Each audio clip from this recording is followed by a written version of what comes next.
चलिए बताइए, अभी विश्व मेट्रोलॉजी डे, विश्व माप विज्ञान दिवस कब मनाया गया? 20 मई को। हर साल 20 मई को ही मनाते हैं ये वर्ल्ड मेट्रोलॉजी डे। और 20 मई को ही क्यों मनाते हैं? क्योंकि 20 मई 1875 को पेरिस फ्रांस में 17 देशों के द्वारा मीटर कन्वेंशन पर हस्ताक्षर किए गए थे। और मीटर कन्वेंशन का उद्देश्य क्या रहा? माप की विश्वव्यापी एकरूपता, मतलब जो मेजरमेंट है वो हर जगह समान रहे। जैसे कि आपको 1 किलो दूध हमारे यहाँ पे जितना क्वांटिटी में मिलेगा उतना ही 1 किलो दूध आपको अमेरिका में भी मिलेगा, मतलब क्वांटिटी समान है। जितना 1 मीटर इधर होता है आपको पश्चिमी देशों में भी 1 मीटर उतना ही मिलेगा, न कम न ज्यादा। माप की विश्वव्यापी एकरूपता। थीम क्या है? Metrology in the digital era. याद रखना, बढ़ते आगे। चलिए बताइए, अभी अंतरराष्ट्रीय विरोधी दिवस 2022 कब मनाया गया? तो आंसर होगा 21 मई को। तो आपको याद होगा 21 मई 1991 को तमिलनाडु के श्री पेरम्बुदूर में कांग्रेस पार्टी के लिए प्रचार करते समय लिट्टे के आतंकवादियों के द्वारा भारत के सबसे युवा प्रधानमंत्री रहे राजीव गांधी जी की हत्या कर दी गई थी। इसीलिए 21 मई को यह दिन मनाया जाता है। वैसे 21 मई को इंटरनेशनल टी डे, अंतर्राष्ट्रीय चाय दिवस भी मनाते हैं। और ये अंतर्राष्ट्रीय चाय दिवस जो है ये 2019 से पहले 15 दिसंबर को मनाया जाता था। और आपको याद होगा पानी के बाद जो चाय है वो दुनिया का सबसे ज्यादा पिया जाने वाला पेय है। तो ये आप याद रखना, बढ़ते आगे। अच्छा बताइए, राष्ट्रीय लुप्त प्राय प्रजाति दिवस ये मई के किस दिन मनाया जाता है? तो आंसर होगा मई के तीसरे शुक्रवार को, नेशनल एंडेंजर्ड स्पीशीज डे। हर साल याद रखना, मई के तीसरे शुक्रवार को इसे मनाते हो आप। तो इस साल ये हमने 20 मई को मनाया। उद्देश्य क्या है? लुप्त प्राय प्रजातियों के बारे में लोगों में जागरूकता पैदा करना और उनकी रक्षा के लिए कदम उठाना। बढ़ते आगे। चलिए बताइए, अभी अंतर्राष्ट्रीय जैव विविधता दिवस कब मनाया गया? तो आंसर होगा 22 मई को। तो जैव विविधता के मुद्दों के बारे में जागरूकता और समझ बढ़ाने के लिए हर साल 22 मई को अंतर्राष्ट्रीय जैव विविधता दिवस के रूप में मनाया जाता है। थीम क्या है? सभी जीवन के लिए एक साझा भविष्य का निर्माण, building a shared future for all life. अच्छा बताओ, विश्व में सर्वाधिक जैव विविधता कहाँ पे पाई जाती है? अमेजन के वर्षा वनों में, जिन्हें पृथ्वी का फेफड़ा भी कहा जाता है। और भारत में विश्व की कुल कितनी जैव विविधता पाई जाती है? तो 8% है।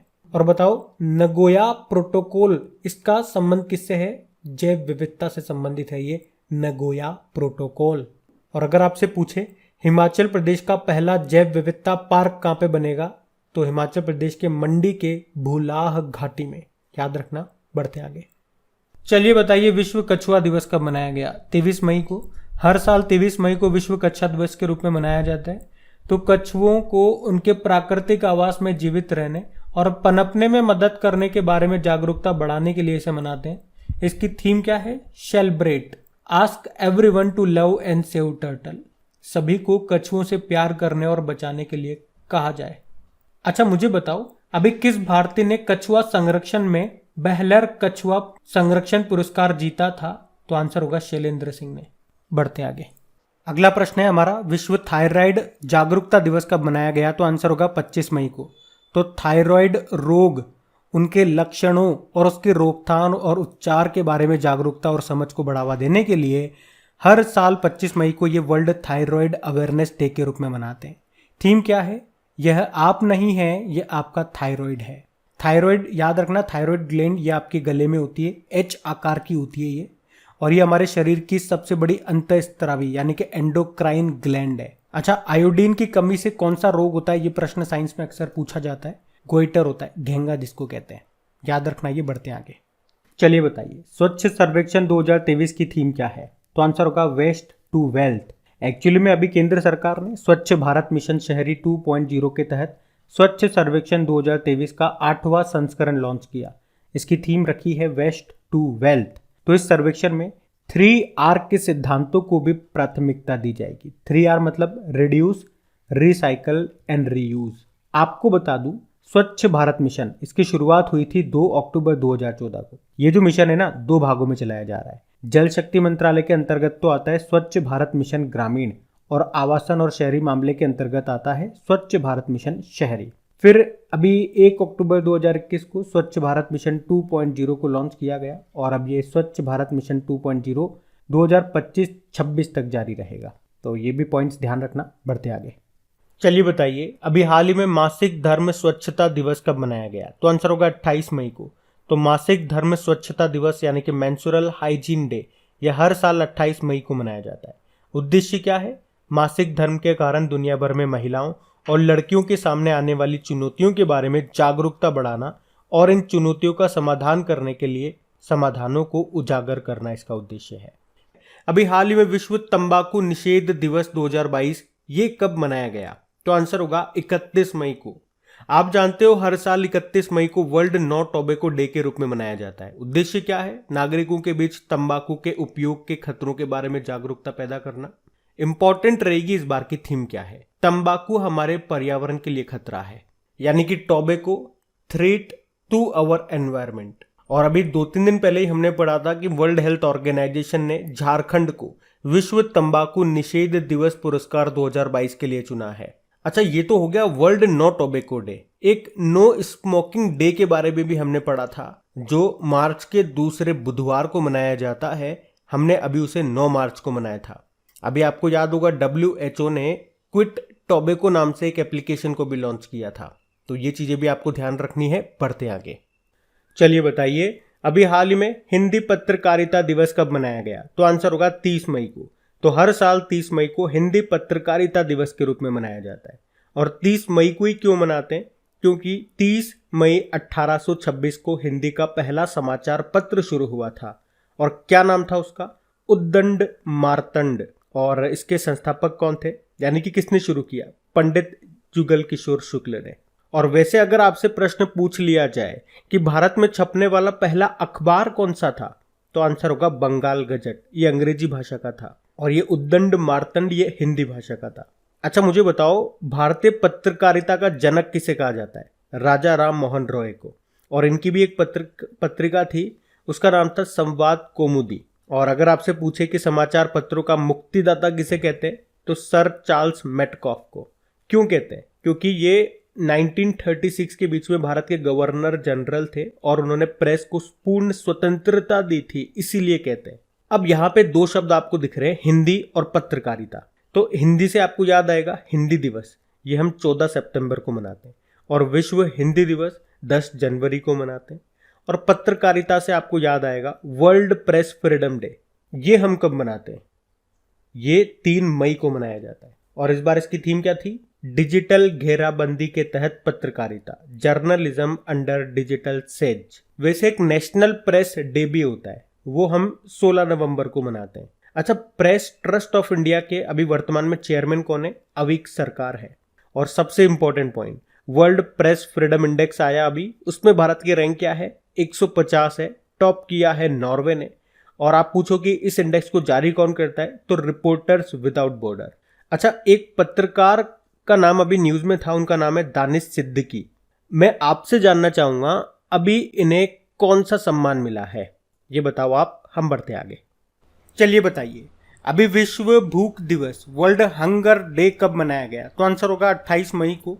तो भूखमरी से पीड़ित लोगों के बारे में जागरूकता बढ़ाने के उद्देश्य से हर साल 28 मई को वर्ल्ड हंगर डे के रूप में मनाया जाता है।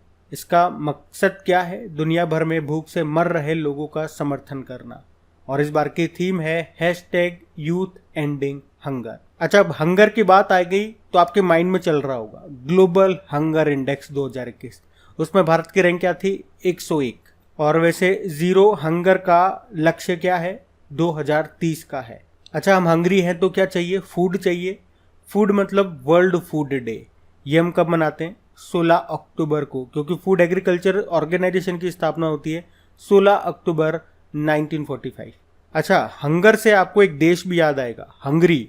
अब यही आपके लिए होमवर्क प्रश्न होगा कि हंगरी की पहली महिला अभी प्रेसिडेंट कौन बनी है, ये उत्तर आपको देना है। हम बढ़ते हैं आगे।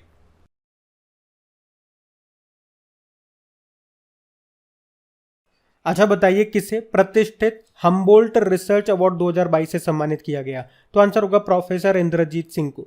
तो अभी दिल्ली यूनिवर्सिटी के वैज्ञानिक प्रोफेसर इंद्रजीत सिंह को साल 2022 का प्रतिष्ठित हम्बोल्ट रिसर्च अवार्ड दिया गया। प्रोफेसर इंद्रजीत सिंह ये एक पारिस्थितिकी विज्ञानी है, यानी कि इकोलॉजिस्ट हैं। और हम्बोल्ट रिसर्च अवार्ड को हम्बोल्ट प्राइज के नाम से भी जानते हैं। और ये जो पुरस्कार है Alexander von Humboldt Foundation Germany के द्वारा जर्मनी से बाहर के अंतर्राष्ट्रीय ख्याति प्राप्त वैज्ञानिकों को उनके लाइफ टाइम अचीवमेंट के लिए दिया जाता है। और इस बार मिला है ये प्रोफेसर इंद्रजीत सिंह को। पुरस्कार के रूप में कितनी राशि मिलती है? तो 60,000 यूरो लगभग होता है ये इंडियन रुपी में, 49 लाख। और अगर बात करें 2021 में ये अवार्ड किसको मिला था, तो कौशिक बसु को मिला था, और 2022 में इंद्रजीत सिंह को। चलो बताओ, रॉयल गोल्ड मेडल 2022 का किसे मिला? बीवी दोषी को। व्हीटली गोल्ड अवार्ड किसे मिला? चारुदत्त मिश्रा को। और अभी व्यक्तिगत श्रेणी में कुष्ठ रोग के लिए अंतर्राष्ट्रीय गांधी पुरस्कार 2021 मिला डॉक्टर भूषण कुमार को। नाम सारे इंपॉर्टेंट है, याद रखना। बढ़ते आगे। चलिए बताइए अभी किसने अमेजन संभव एंटरप्रेन्योरशिप चैलेंज 2022 के लिए पहला पुरस्कार जीता? तो आंसर होगा सुभाष ओला। तो सुभाष ओला ये राजस्थान के एक इनोवेटर है जिन्होंने एक टेक्नोलॉजी बनाई थी बॉयलरों में एनर्जी को बचाने की तकनीक। कैसे? भाप को फिर से रिसाइकल करके, यानी कि रिसाइकलिंग स्टीम की मदद से, जिसके लिए उन्होंने अमेजन संभव एंटरप्रेन्योरशिप चैलेंज 2022 के लिए पहला पुरस्कार जीता। और उनके एंटरप्राइज यानी कि उद्यम है, उसका नाम है genius energy critical innovation private limited, जिसने स्टार्टअप ऑफ द ईयर का अवार्ड जीता है। अच्छा, स्टार्टअप से आपको फटाक से याद आ गया होगा नेशनल स्टार्टअप डे, ये हम 16 जनवरी को मना रहे हैं। और कौन सा स्टार्टअप सोवा यूनिकॉर्न बन गया है? Neo bank open. Global startup ecosystem index 2021 जो आया था उसमें भारत 20वें स्थान पे रहा था, टॉप पे उसमें यूएस था। और आपको याद होगा अभी यूके का Commonwealth point of light award किसे मिला? किशोर कुमार दास को। और बताओ EY entrepreneur of the year का अवार्ड किसे मिला 2021 का? फाल्गुनी नायर को। सरस्वती सम्मान 2021 जीता है रामदरस मिश्रा ने, मैं तो यहाँ हूँ के लिए। याद रखना, बड़ा इंपॉर्टेंट है प्रश्न। बढ़ते आगे। चलिए बताइए मई 2022 में किसने भारत की 1 मिलियन सभी महिला आशा कार्यकर्ताओं को पुरस्कृत और सम्मानित किया? तो आंसर होगा वर्ल्ड हेल्थ ऑर्गेनाइजेशन। तो अभी WHO ने भारत की 1 मिलियन सभी महिला आशा कार्यकर्ताओं को सम्मानित किया है। उन्हें वैश्विक स्वास्थ्य को आगे बढ़ाने में उनके उत्कृष्ट योगदान, क्षेत्रीय स्वास्थ्य मुद्दों के लिए नेतृत्व और प्रतिबद्धता का प्रदर्शन करने के लिए सम्मानित किया गया। वर्ल्ड हेल्थ ऑर्गेनाइजेशन, इसका हेडक्वार्टर आपको मिलेगा जेनेवा स्विट्जरलैंड में। अध्यक्ष कौन है? Tedros Adhanom. बढ़ते आगे। अब बताओ मई 2022 में किसे इयाल अवार्ड के लिए चुना गया? तो आंसर होगा AK वेंकट चलपति।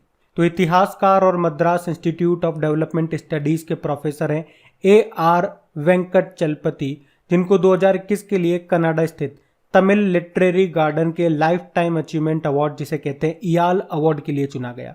ये जो इयाल अवार्ड है ये एक लाइफ टाइम अचीवमेंट अवार्ड है जो सालाना किसी ऐसे व्यक्ति को दिया जाता है, मतलब हर साल एक ऐसे व्यक्ति को दिया जाता है जिसने तमिल साहित्य के विकास या उसके अध्ययन में बहुत महत्वपूर्ण योगदान दिया हो। तो इस बार ये मिला AR वेंकट चलपति को। आप जानते हो व्हीटली गोल्ड अवार्ड ये मिला चारुदत्त मिश्रा को हिम तेंदुए के संरक्षण के लिए। गोल्डन पीस एम्बेसडर 2022 के रूप में चुना गया बबीता सिंह को। और व्यक्तिगत श्रेणी में कुष्ठ रोग के लिए अंतर्राष्ट्रीय गांधी पुरस्कार 2021 जीता डॉक्टर भूषण कुमार ने। याद रखना ये सब। बढ़ते आगे। अच्छा बताओ किसे 2021 के संगीत कलानिधि पुरस्कार के लिए चुना गया? तो आंसर होगा भक्त वत्सलम को। तो अभी संगीत अकादमी ने 3 सालों के लिए यानी कि 2020, 2021 और 2022 के लिए संगीत कलानिधि पुरस्कारों की घोषणा की, जिसमें 2020 का ये पुरस्कार मिला प्रसिद्ध गायक नेवेली R संथान गोपालन को। 2021 का किसे मिला? मृदंगम वादक भक्त वत्सलम को। और 2022 के लिए 2 जनों को चुना गया। एक वायलिन वादक हैं JJR कृष्णन और दूसरे हैं JJR विजयलक्ष्मी। तो ये जो संगीत कलानिधि पुरस्कार है इसे कर्नाटक संगीत के क्षेत्र में सर्वोच्च पुरस्कार माना जाता है। ये पुरस्कार मद्रास संगीत अकादमी के द्वारा दिया जाता है। तो ये तीनों आपको याद रखने हैं, 3 सालों के मैंने आपको बताए। और अगर आपसे पूछे ना कि अभी 31वां GD बिड़ला पुरस्कार किसे मिला? नारायण प्रधान को। और 31वां अभी सरस्वती सम्मान 2021 के लिए किसे दिया गया? रामदरस मिश्रा को, उनके कविता संग्रह मैं तो यहाँ हूँ के लिए। और ज्ञानपीठ पुरस्कारों की बात कर लें तो 56वां 56 नंबर का मिला नीलमणि फूकन को और 57वां मिला दामोदर मावजो को। ये नाम भी न्यूज़ में है, याद रखना। बढ़ते आगे। तो इस प्रश्न में आपको बताना है, और बड़ा महत्वपूर्ण प्रश्न है, कि अभी किस भारतीय लेखिका ने अंतर्राष्ट्रीय बुकर पुरस्कार 2022 जीता? तो आंसर होगा गीतांजलि श्री। ये मैनपुरी यूपी से हैं, भारतीय लेखिका हैं ये गीतांजलि श्री। तो इनकी एक बुक है, या यूं कह दूं इनका एक हिंदी उपन्यास है जिसका नाम है रेत का मकबरा, इंग्लिश में बोलेंगे तो टॉम्ब ऑफ सैंड। उसके लिए इनको इस साल का अंतर्राष्ट्रीय बुकर पुरस्कार मिला। और इस बुक को ट्रांसलेट किसने किया, यानी कि इसका अनुवाद किसने किया? तो डेजी रॉकवेल ने किया है। तो उनका नाम भी याद रखना, क्योंकि इन दोनों को मिला है अंतर्राष्ट्रीय बुकर पुरस्कार। बुक तो एक्चुअल में इनकी है, गीतांजलि श्री की, लेकिन उन्होंने तो हिंदी में लिखी है, तो इसको ट्रांसलेट भी तो करना था। ट्रांसलेट किया है डेजी रॉकवेल ने। तो आप कह सकते हो कि अंतर्राष्ट्रीय बुकर पुरस्कार जीतने वाली किसी भी भारतीय भाषा की ये पहली पुस्तक बन गई है। और अंग्रेजी अनुवाद किसने किया? डेजी रॉकवेल ने। आपको याद होगा पिछले साल का 2021 का बुकर पुरस्कार किसने जीता था? द प्रॉमिस के लिए जीता था साउथ अफ्रीकी लेखक डैमन गलगुट ने। और इंटरनेशनल बुकर पुरस्कार जीता था डेविड डायोप ने। चलो आप मुझे बताओ, अभी 2022 का संगीत कलानिधि पुरस्कार किसने जीता? दो जने हैं, JJR कृष्णन और विजय लक्ष्मी ने। और 2021 का संगीत कलानिधि पुरस्कार जीता भक्त वत्सलम ने। और 2020 का जीता है R संथान गोपालन ने। आप जानते हो 2021 का सरस्वती सम्मान जो कि 31वें नंबर का था, वो मिला रामदरस मिश्रा को, उनके कविता संग्रह मैं तो यहाँ हूं के लिए। 31वां GD बिरला पुरस्कार जीता नारायण प्रधान ने। और अभी 56वां ज्ञानपीठ पुरस्कार जीता है नीलमणि फूकन ने। और 57वां ज्ञानपीठ पुरस्कार जीता था दामोदर माउजो ने। तो ये कुछ इंपॉर्टेंट नाम है, कुछ इंपॉर्टेंट पुरस्कार हैं, मैंने आपको बताया, इनको ध्यान रखना। बढ़ते आगे। तो इस प्रश्न में आपको बताना है किस भारतीय अभिनेता को फ्रेंच रिवेरा फिल्म फेस्टिवल में एक्सेलेंस इन सिनेमा पुरस्कार से सम्मानित किया गया? तो आंसर होगा नवाजुद्दीन सिद्दीकी। तो अभी बॉलीवुड एक्टर है नवाजुद्दीन सिद्दीकी, जिनको सिनेमा में उनके योगदान के लिए प्रतिष्ठित फ्रेंच रिवेरा फिल्म फेस्टिवल में एमी पुरस्कार विजेता अमेरिकन एक्टर हैं विंसेंट डी पॉल, उन्होंने उन्हें एक्सीलेंस इन सिनेमा पुरस्कार से सम्मानित किया। आप जानते हो दीपिका पादुकोण अभी मानसिक स्वास्थ्य के क्षेत्र में जागरूकता करने के लिए या जागरूकता लाने के लिए इन्होंने टाइम मैगजीन अवार्ड जीता था। अभी 75वां कांस फिल्म फेस्टिवल हुआ था, उसमें जूरी के रूप में इनको चुना गया था। और Prasoon Joshi Indian film personality of the year, Prasoon Joshi और हेमा मालिनी को चुना गया था। रजनीकांत अभी आप जानते हो 51वां दादा साहब फाल्के पुरस्कार इनको मिला था। बढ़ते आगे। तो इस प्रश्न में आपसे पूछ रहे हैं कि अभी मई 2022 में किस राज्य ने शिक्षा के क्षेत्र में स्कॉच अवार्ड जीता? तो आंसर होगा पश्चिम बंगाल।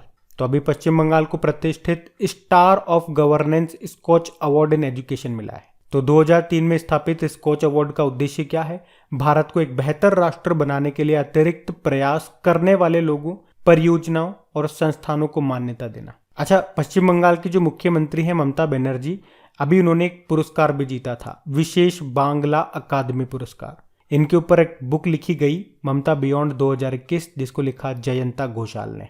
तो याद रखना। बढ़ते आगे।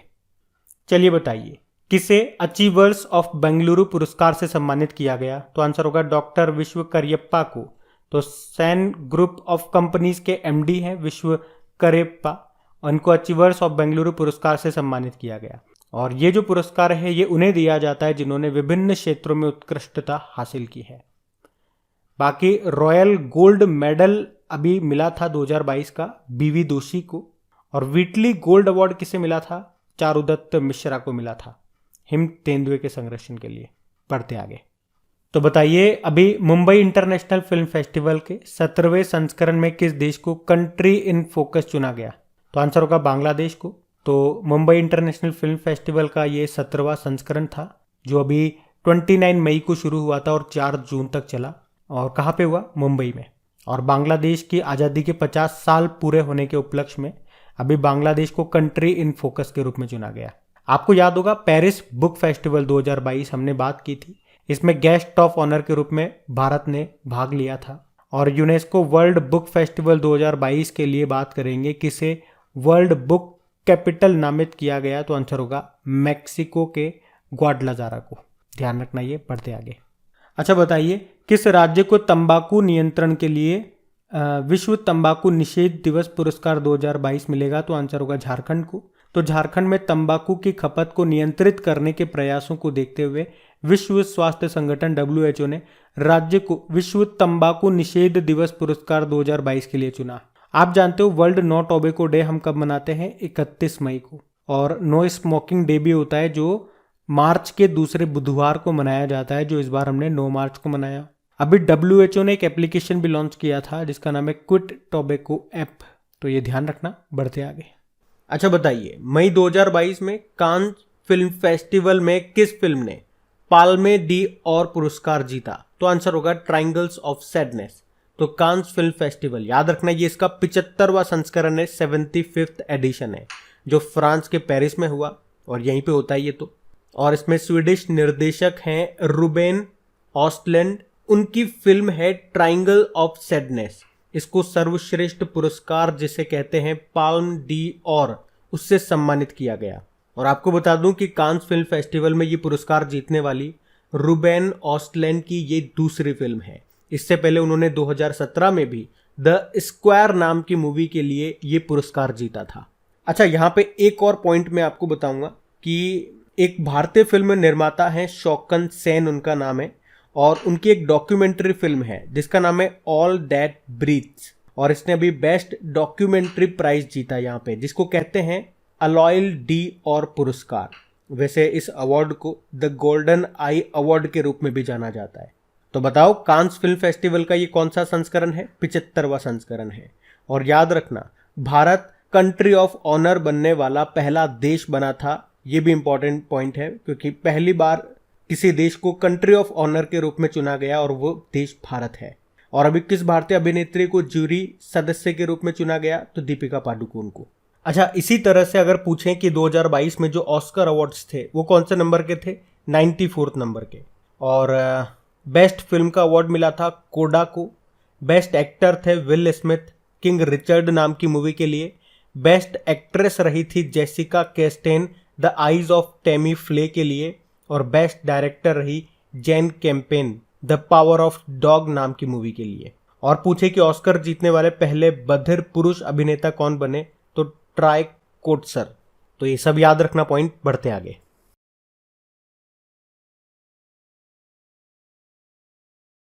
चलिए बताइए, मई 2022 में भारत के पहले निजी तौर पर निर्मित रॉकेट विक्रम 1 के तीसरे चरण का सफल परीक्षण अभी किया गया।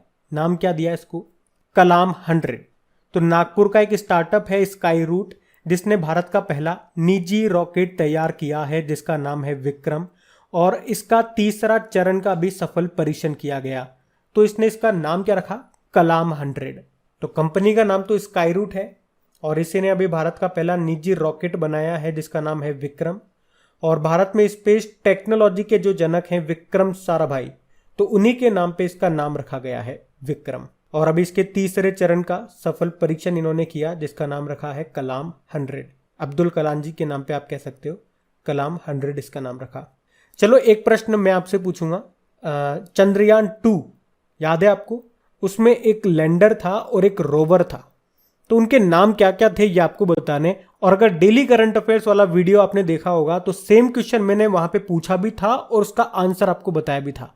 अब आप लोग बताओ, इससे पता लगेगा कि कितना ध्यानपूर्वक आप वीडियो को देखते हैं और सुनते हैं। अच्छा, इसरो ने अभी 2022 का जो पहला सैटेलाइट लॉन्च किया था उसका नाम है EOS-04, यानी कि अर्थ ऑब्जर्वेटरी सैटेलाइट 04, जिसे लॉन्च किया था किस रॉकेट से? PSLV-C52 से 52। बढ़ते आगे। अच्छा, अभी मई 2022 में नेट जियो ने कहां पर दुनिया का सबसे ऊंचा मौसम स्टेशन स्थापित किया? तो आंसर होगा माउंट एवरेस्ट। तो अभी नेशनल ज्योग्राफिक सोसाइटी ने मौसम संबंधी घटनाओं को स्वचालित रूप से मापने के लिए माउंट एवरेस्ट पर 8,830 मीटर की ऊंचाई पर दुनिया का सबसे ऊंचा मौसम स्टेशन स्थापित किया है।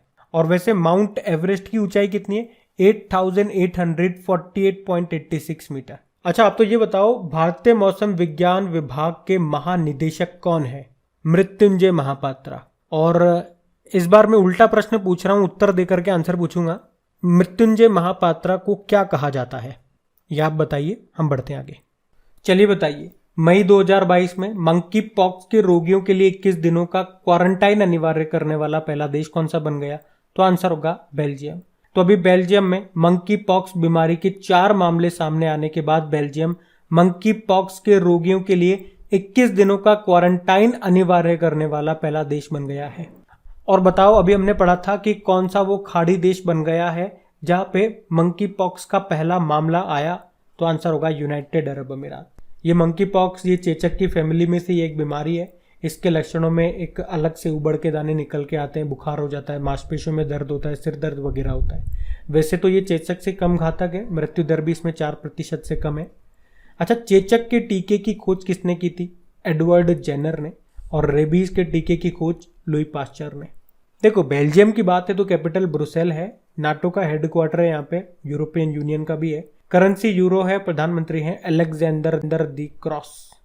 बढ़ते आगे, चलिए बताइए, मई 2022 में एवरेस्ट बेस कैंप फतह करने वाली सबसे कम उम्र की भारतीय पर्वतारोही कौन बन गई है? तो आंसर होगा रिदम ममानिया।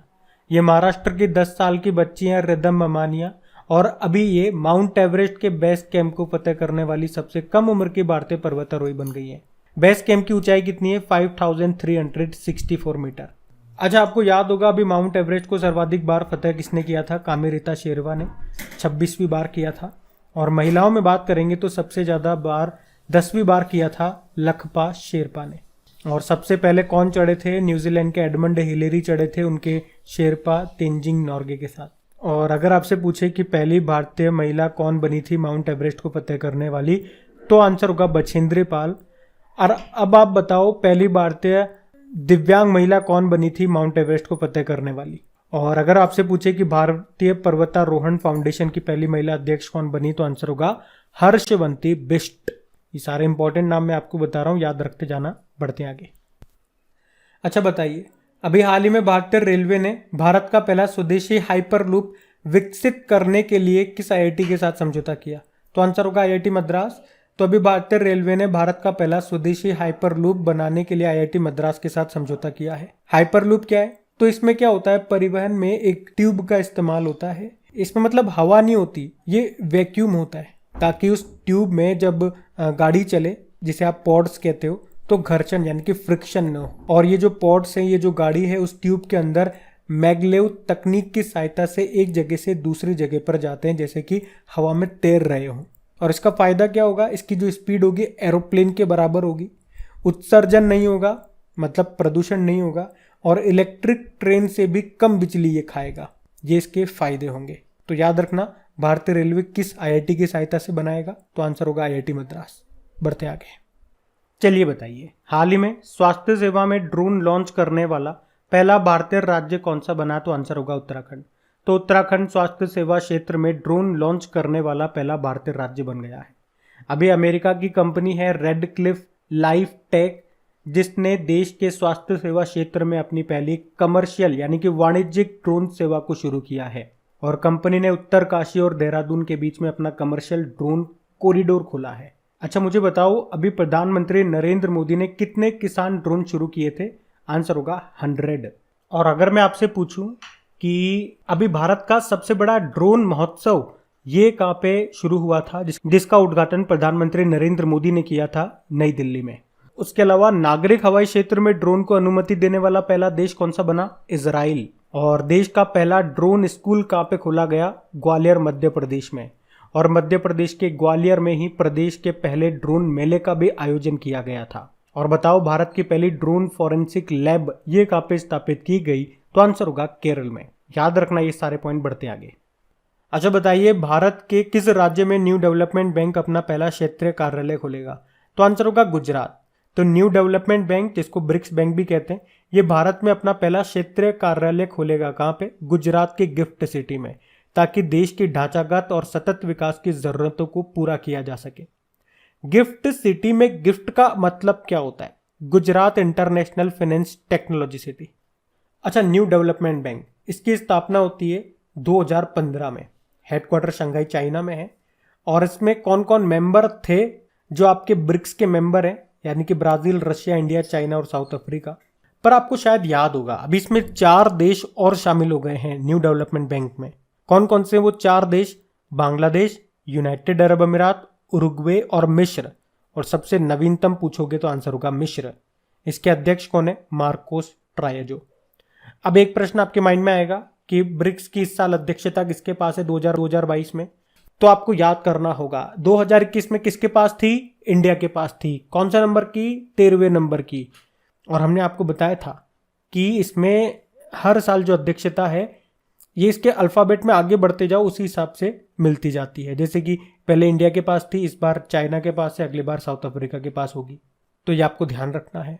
और न्यू डेवलपमेंट बैंक का मैंने आपको बता दिया ना कि सबसे नवीनतम देश कौन सा है, तो मिस्र है, इजिप्ट है, मिस्र इजिप्ट को ही बोलते हैं। अच्छा मुझे तो ये बताओ इंटरनेशनल मॉनेटरी फंड का सबसे नवीनतम सदस्य देश कौन सा बना था।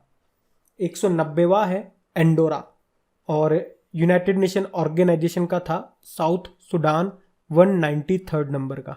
बढ़ते आगे, तो इस प्रश्न में आपसे पूछा जा रहा है कॉम्बैट एविएटर के रूप में आर्मी एविएशन कॉर्प्स में शामिल होने वाली पहली महिला अधिकारी कौन बन गई, तो आंसर होगा अभिलाषा बर्राक। तो आर्मी का वो विंग जो एविएशन में काम करता है उसे कहते हैं आर्मी एविएशन विंग।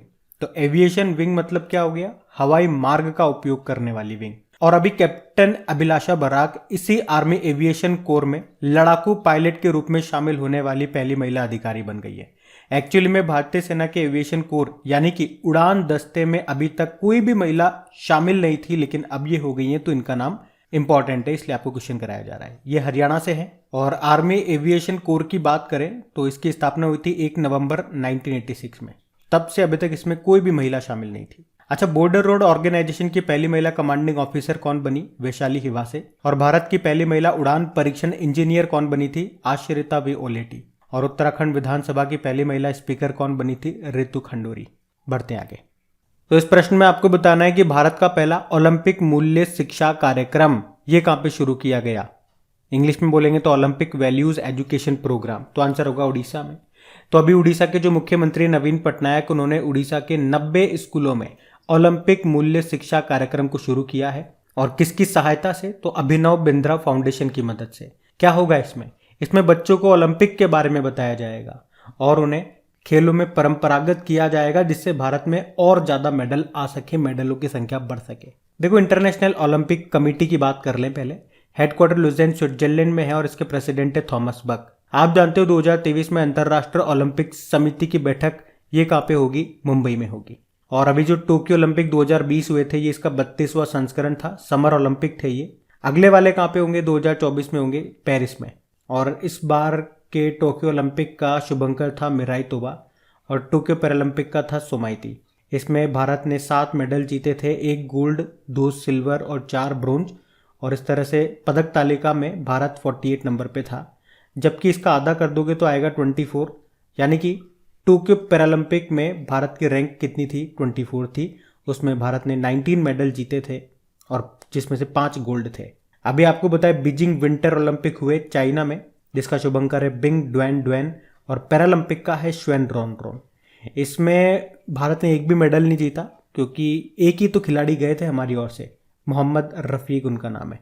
और अभी डेफ ओलंपिक्स भी हुए थे, कहाँ पे, ये ब्राजील में हुए, तो ये भी ध्यान रख लो। बढ़ते आगे, चलिए बताइए। तो इस प्रश्न में आपको बताना है कि अपना जैव विविधता रजिस्टर पाने वाला पहला मेट्रो शहर कौन सा बन गया, तो आंसर होगा कोलकाता। तो पश्चिम बंगाल की कैपिटल है कोलकाता और ये देश का पहला मेट्रो शहर है जिसने जैव विविधता का विस्तृत रजिस्टर तैयार किया है। मतलब क्या हो गया, मतलब इसमें शहर के जो फूल वगैरह हैं, जीवों की किस्में हैं, उनके साथ साथ भूमि उपयोग और मानव गतिविधियों के बारे में बताया गया है। और जैव विविधता से आपको याद आएगा, बायोडाइवर्सिटी से याद आएगा, अंतर्राष्ट्रीय जैव विविधता दिवस कब मनाते हैं, इंटरनेशनल बायोडाइवर्सिटी डे 22 मई को मनाते हैं। थीम थी सभी जीवन के लिए एक साझा भविष्य का निर्माण, यानी कि building a shared future for all life. चलो मुझे बताओ, अभी हिमाचल प्रदेश का पहला जैव विविधता पार्क कहाँ पे बनेगा, मंडी जिले के भूलाह घाटी में। और आप जानते हो पूरे विश्व में सर्वाधिक जैव विविधता ये कहाँ पे पाई जाती है, अमेजन के वर्षा वनों में। इनको धरती के फेफड़े भी कहा जाता है, ध्यान रखना। बढ़ते आगे, तो इस प्रश्न में आपसे पूछ रहे हैं कि अभी हाल ही में जारी फॉर्च्यून 500 सूची में प्रवेश करने वाली पहली क्रिप्टो कंपनी कौन सी बन गई, तो आंसर होगा कॉइनबेस। तो कॉइनबेस ये प्रतिष्ठित फॉर्च्यून 500 सूची में प्रवेश करने वाली पहली क्रिप्टो फर्म बन गई है। और इस सूची में सबसे ऊपर है रिटेल दिग्गज वॉलमार्ट, जो लगातार 10वें साल इस रैंकिंग में सबसे ऊपर है। उसके बाद अमेजन है, फिर एप्पल वगैरह है। अच्छा, फॉर्च्यून 500 ये फॉर्च्यून मैगजीन के द्वारा प्रकाशित एक वार्षिक सूची है जो कुल राजस्व के हिसाब से अमेरिका के 500 सबसे बड़ी कंपनियों को रैंक देती है। तो ये ध्यान रखना। आप पढ़ते आगे। तो इस प्रश्न में आपसे पूछ रहे हैं कि बिना ऑक्सीजन सपोर्ट के माउंट एवरेस्ट फतेह करने वाली पहली भारतीय कौन बन गई? तो आंसर होगा पियाली बसाक। तो पियाली बसाक ये पश्चिम बंगाल की पर्वतारोही है और अभी ये बिना ऑक्सीजन सपोर्ट के माउंट एवरेस्ट को फतेह करने वाली पहली भारतीय बन गई है। माउंट एवरेस्ट की ऊंचाई कितनी? 8848.86 मीटर। अगर आपसे पूछे अभी सबसे ज्यादा बार माउंट एवरेस्ट को किसने फतेह किया? 26 बार, कामिरिता शेरपा ने। और एक ब्रिटिश पर्वतारोही भी है, कैंटन कूल उनका नाम है, 16वीं बार उन्होंने पर्वत को फतेह किया, माउंट एवरेस्ट को फतेह किया। और इस तरह से सबसे ज्यादा बार चढ़ने वाले वो पहले विदेशी बने। और अभी हमने पढ़ा भी था, नेट जियो ने दुनिया का सबसे ऊंचा वेदर स्टेशन कहाँ पे स्थापित किया? माउंट एवरेस्ट पर ही। और रिदम ममानिया के बारे में पढ़ा था कि माउंट एवरेस्ट बेस कैंप तक पहुंचने वाली सबसे कम उम्र की भारतीय बन गई हैं ये, 10 साल की उम्र है इनकी। तो ये सब याद रखना। बढ़ते आगे।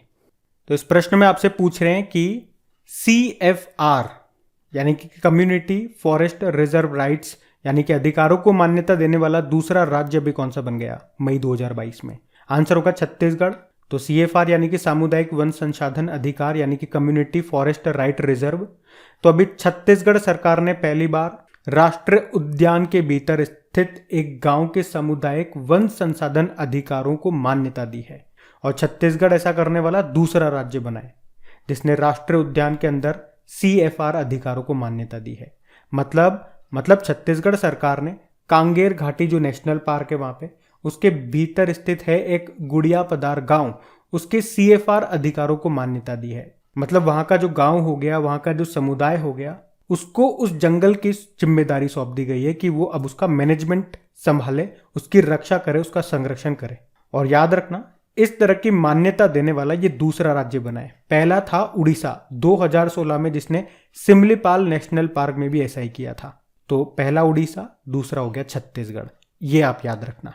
बढ़ते आगे। तो इस प्रश्न में आपको बताना है कि अभी हाल ही में मनी स्पाइडर देश में पहली बार कहां देखा गया? तो आंसर होगा Wayanad wild life sanctuary. Money spider वैसे तो ये आमतौर पर यूरोप के घास के मैदानों में पाया जाता है, पर अभी केरल में जो वायनाड वाइल्ड लाइफ सेंचुरी है वहां पर इसे पहली बार देखा गया। अच्छा, मुझे बताओ भारत का नवीनतम नेशनल पार्क कौन सा है? देहिंग पटकई नेशनल पार्क जो आपको मिलेगा असम में। और भारत का नवीनतम टाइगर रिजर्व है गुरु घासीदास टाइगर रिजर्व। ये छत्तीसगढ़ का है। छत्तीसगढ़ का तो चौथा है और भारत का 53वां है, 53। इससे पहले 52वां नंबर का था रामगढ़ विषधारी अभयारण्य जो राजस्थान बूंदी में है। बाकी अभी अस्कोट वाइल्ड लाइफ सेंचुरी के बारे में सुना है, ये उत्तराखंड में है और अभी इसे इको सेंसिटिव जोन घोषित किया गया था। तो ये ध्यान रखना चीजें। बढ़ते आगे। अच्छा बताइए, भारत के पहले लेवेंडर फेस्टिवल का आयोजन ये कहां पे किया गया? आंसर होगा जम्मू कश्मीर में। तो जम्मू कश्मीर के डोडा जिले के भद्रवाह में देश के पहले लेवेंडर फेस्टिवल का आयोजन किया गया। अभी 25 और 26 मई को इसका आयोजन हुआ था और इस उत्सव का मकसद है लेवेंडर को बढ़ावा देना। और आपको बता दूं कि लेवेंडर को डोडा ब्रांड उत्पाद के रूप में नामित किया गया है। और ये जो डोडा स्थान है ये भारत की बैंगनी क्रांति यानी कि पर्पल रिवॉल्यूशन यानी कि एरोमा मिशन का जन्म स्थल है।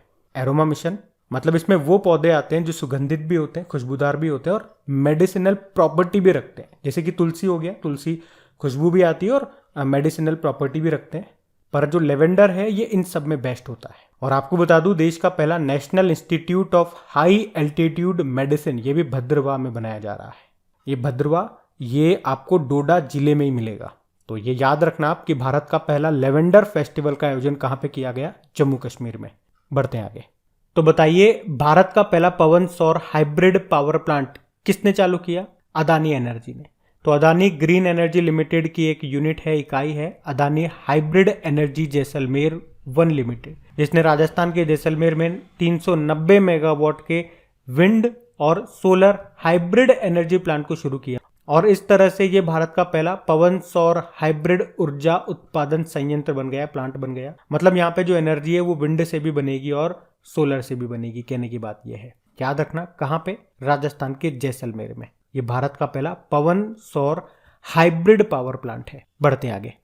तो बताइए, अभी कौन सी भारतीय कंपनी भारतीय गैस एक्सचेंज में कारोबार करने वाली पहली कंपनी बन गई? ONGC। तो राज्य के स्वामित्व वाली ओएनजीसी ये भारतीय गैस एक्सचेंज में कारोबार करने वाली पहली कंपनी बन गई है। इसी के साथ ओएनजीसी ने भारत की पहली एक्सप्लोरेशन एंड प्रोडक्शन कंपनी बनकर भी इतिहास रच दिया है। अच्छा, एचपीसीएल से आपको याद आएगा, एक तो इसके अभी सीएमडी बने पुष्प कुमार जोशी, और इसने एक नॉन फ्यूल रिटेल स्टोर भी शुरू किया हैप्पी शॉप के नाम से। और गेल की बात करें तो भारत का सबसे बड़ा ग्रीन हाइड्रोजन प्लांट ये बनाएगा। और ओएनजीसी की पहली महिला निदेशक बनी थी अलका मित्तल। तो ये ध्यान रखना। बढ़ते आगे।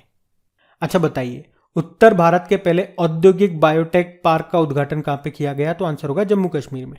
तो जम्मू कश्मीर के जो उपराज्यपाल है मनोज सिन्हा और जो केंद्रीय मंत्री है हमारे जितेंद्र सिंह, तो अभी उन्होंने जम्मू कश्मीर के कठुआ में उत्तर भारत के पहले औद्योगिक बायोटेक पार्क का उद्घाटन किया, जिसका उद्देश्य क्या है? हर साल 25 नए स्टार्टअप को तैयार करना। और इसमें किस पर रिसर्च किया जाएगा? तो जम्मू कश्मीर और लद्दाख में सुगंधित और औषधीय जो पौधे हैं उन पर रिसर्च करने के लिए इसको शुरू किया गया है। तो ध्यान रखना, उत्तर भारत का पहला औद्योगिक बायोटेक पार्क का उद्घाटन कहाँ पे किया गया? जम्मू कश्मीर में। बढ़ते आगे। तो बताइए, अभी प्रधानमंत्री नरेंद्र मोदी जी ने कहां पर दुनिया के पहले नैनो यूरिया तरल संयंत्र का प्लांट का उद्घाटन किया? तो आंसर होगा कलोल, गुजरात में।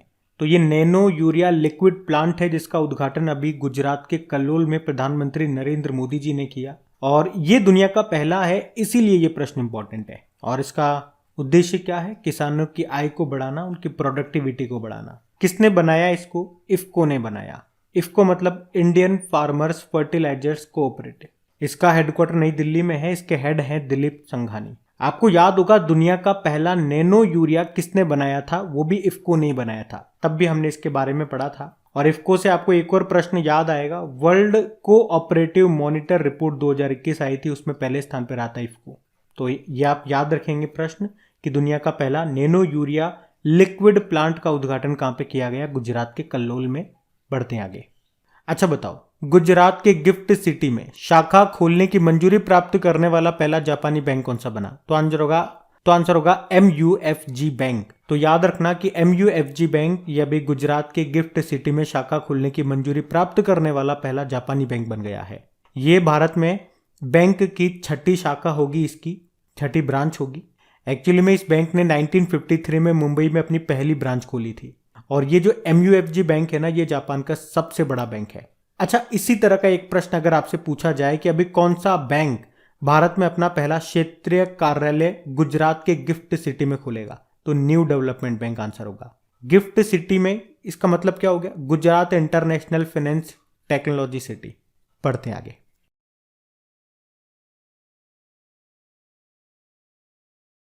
चलिए बताइए, अभी उत्तराखंड हाईकोर्ट के नए चीफ जस्टिस कौन बन गए? तो आंसर होगा विपिन सांघी। तो जस्टिस विपिन सांघी, जो अभी तक दिल्ली हाईकोर्ट के कार्यकारी मुख्य न्यायाधीश हैं, वो अब उत्तराखंड हाईकोर्ट के नए चीफ जस्टिस बनेंगे। उत्तराखंड हाईकोर्ट में फिलहाल जस्टिस संजय कुमार मिश्रा ये कार्यकारी मुख्य न्यायाधीश के तौर पर काम कर रहे थे। तो अब जस्टिस विपिन सांघी ये उत्तराखंड के 12वें नंबर के चीफ जस्टिस होंगे। अभी आपको याद होगा, अभी फरवरी की बात है, मद्रास हाईकोर्ट के नए चीफ जस्टिस बने थे मुनीश्वर नाथ भंडारी। सीबीएसई की नए अध्यक्ष बनी थी कौन? निधि छिब्बर। और नए हमारे चीफ इलेक्शन कमिश्नर बन गए 25वें नंबर के, क्या नाम है? राजीव कुमार है। ध्यान रखना ये। बढ़ते आगे। अच्छा, इन्फोसिस के MD CEO के रूप में किसे फिर से नियुक्त किया गया? सलिल एस पारिक को। तो अभी तक इन्फोसिस के यही MD CEO थे, लेकिन अभी 5 सालों के लिए फिर से इनको नियुक्त कर दिया गया। सलिल एस पारिक इनका नाम है। इन्फोसिस स्थापना होती है 2 जुलाई 1981 1981 को। हेडक्वार्टर बंगलुरु में है। इसके संस्थापक थे NR नारायण मूर्ति और नंदन नीलेकणी। आपको याद होगा भी 2022 और 23 के लिए भारतीय उद्योग परिसंघ यानी कि कॉन्फेडरेशन ऑफ इंडियन इंडस्ट्री का अध्यक्ष बनाया गया संजीव बजाज को।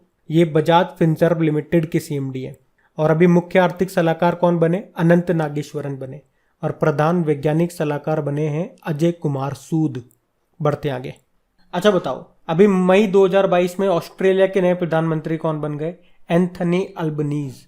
तो अभी ऑस्ट्रेलिया की लेबर पार्टी के नेता एंथनी अल्बनीज, तो इन्होंने ऑस्ट्रेलिया के नए प्रधानमंत्री के रूप में शपथ ले ली है। और इस तरह से ये ऑस्ट्रेलिया के 31वें नंबर के प्रधानमंत्री बन गए हैं। अभी ऑस्ट्रेलिया में चुनाव हुए थे और अभी तक ऑस्ट्रेलिया के जो प्रधानमंत्री रहे स्कॉट मॉरिसन, वो हार गए हैं। नए प्रधानमंत्री का नाम याद रखना एंथनी अल्बनीज है। अच्छा, ऑस्ट्रेलिया में घास के मैदानों को क्या कहा जाता है? डाउन्स घास के मैदान। और ऑस्ट्रेलिया के 2 खिलाड़ी भी न्यूज़ में थे, शेन वॉन और एंड्रयू साइमन, जिनका भी निधन हो गया। और ऑस्ट्रेलिया की एक टेनिस प्लेयर है एशले बार्टी, जिन्होंने संन्यास की घोषणा कर दी थी। चलो बताओ, फ्रांस की अभी दूसरी महिला प्रधानमंत्री कौन बनी? Elizabeth born. और पाकिस्तान के प्रधानमंत्री बने शहबाज शरीफ, उनका नाम है। हंगरी की पहली महिला प्रेसिडेंट कौन बनी है? कैटलिन नोवाक बनी है। और हंगरी के प्रधानमंत्री कौन बने थे? Viktor Orban. याद रखना, बढ़ते आगे। चलिए बताइए, मई 2022 में कश्मीर विश्वविद्यालय की पहली महिला कुलपति कौन बन गई है? तो आंसर होगा नीलोफर खान। तो अभी नीलोफर खान, इनको कश्मीर यूनिवर्सिटी की पहली महिला वाइस चांसलर बनाया गया है। किनका स्थान लेंगी ये? प्रोफेसर तलत अहमद का। अच्छा, ऐसे ही आपको कर्नम मल्लेश्वरी का नाम याद होगा। अभी दिल्ली स्पोर्ट्स यूनिवर्सिटी की पहली वाइस चांसलर ये बनी। उसी के साथ इनका नाम आपको इसलिए भी याद होगा क्योंकि ओलंपिक में पदक जीतने वाली ये पहली भारतीय महिला बनी थी। वेटलिफ्टर हैं ये। और जो सन 2000 में सिडनी ओलंपिक हुए थे उसमें ब्रोंज जीता था इन्होंने। अच्छा, मैंने क्या कहा? ओलंपिक में पदक जीतने वाली पहली भारतीय महिला बनी थी। लेकिन अगर प्रश्न आए कि ओलंपिक में पदक जीतने वाले पहले भारतीय का नाम क्या है, तो आंसर होगा केडी जाधव। ये पहलवान थे और कुश्ती में 1952 के हेलसिंकी ओलंपिक में इन्होंने ब्रोंज जीता था। अभी आप जानते हो जवाहरलाल नेहरू यूनिवर्सिटी की पहली महिला कुलपति कौन बनी है? शांति श्री धूलीपुड़ी पंडित। और सेबी की पहली महिला प्रमुख बनी है माधवीपुरी बुच। अगर आपसे पूछा जाए कि डोप प्रतिबंध पाने वाली पहली महिला क्रिकेटर कौन बनी, तो आंसर होगा अंशुला राव। अच्छा, एक प्रश्न मैं आपसे पूछूंगा, अभी खेलो इंडिया यूनिवर्सिटी गेम्स 2021 का जो दूसरा संस्करण हुआ, कहाँ पे हुआ? पहले तो ये बताओ। कर्नाटक में, जिसका शुभंकर है वीरा। जिसमें टॉप यूनिवर्सिटी रही है कर्नाटक की जैन यूनिवर्सिटी, जिसने 20 तो गोल्ड जीते, 7 सिल्वर और 5 ब्रोंज। सेकंड पे रही थी लवली प्रोफेशनल यूनिवर्सिटी और तीसरे पे है पंजाब यूनिवर्सिटी। और यहाँ पे एक स्विमर हैं शिव श्रीधर, इनका नाम भी इम्पॉर्टेंट है, 11 गोल्ड जीते इन्होंने। और यूनिवर्सिटी से ही आपको याद आएगा, उत्तर प्रदेश के सहारनपुर यूनिवर्सिटी का नाम अभी बदल दिया गया माँ शाकंबरी के नाम पे। और लद्दाख में प्रस्तावित यूनिवर्सिटी का नाम एक नदी के नाम पे रखा गया। कौन सी नदी? सिंधु नदी के नाम पे। तो यूनिवर्सिटी से संबंधित ये कुछ महत्वपूर्ण प्रश्न मैंने आपके सामने रखे, इनको याद रखना। बढ़ते आगे। चलिए बताइए, अभी कौन दिल्ली के नए उपराज्यपाल बन गए, लेफ्टिनेंट गवर्नर बन गए हैं? तो बड़ा इंपॉर्टेंट प्रश्न है। आंसर होगा इसका तो विनय कुमार सक्सेना। आपने पढ़ा था अभी दिल्ली के जो लेफ्टिनेंट गवर्नर थे अनिल बैजल, उन्होंने इस्तीफा दे दिया। तो अब राष्ट्रपति रामनाथ कोविंद जी ने विनय कुमार सक्सेना को दिल्ली का नया उपराज्यपाल नियुक्त किया। वे कौन से नंबर के बने? तो 22 नंबर के बने, ये भी याद रखना, 22 नंबर के। ये वैसे वर्तमान में खादी व ग्रामोद्योग आयोग के अध्यक्ष हैं विनय कुमार सक्सेना, लेकिन अब ये दिल्ली के नए उपराज्यपाल बन गए। इतने लाइन आपको याद रखनी है। अच्छा, विनय से आपको याद आएगा विनय कुमार त्रिपाठी, ये रेलवे बोर्ड के नए चेयरमैन और सीईओ बने। अभी राजीव कुमार कौन बने थे? चीफ इलेक्शन कमिश्नर बने थे 25वें नंबर के। और विनय मोहन क्वात्रा, तो ये देखो, विनय मोहन क्वात्रा भारत के नए फॉरेन सेक्रेटरी बने थे। तो विनय नाम से 3 व्यक्तित्व, 3 नाम मैंने आपको बताए हैं, विनय कुमार सक्सेना, विनय कुमार त्रिपाठी और विनय मोहन क्वात्रा।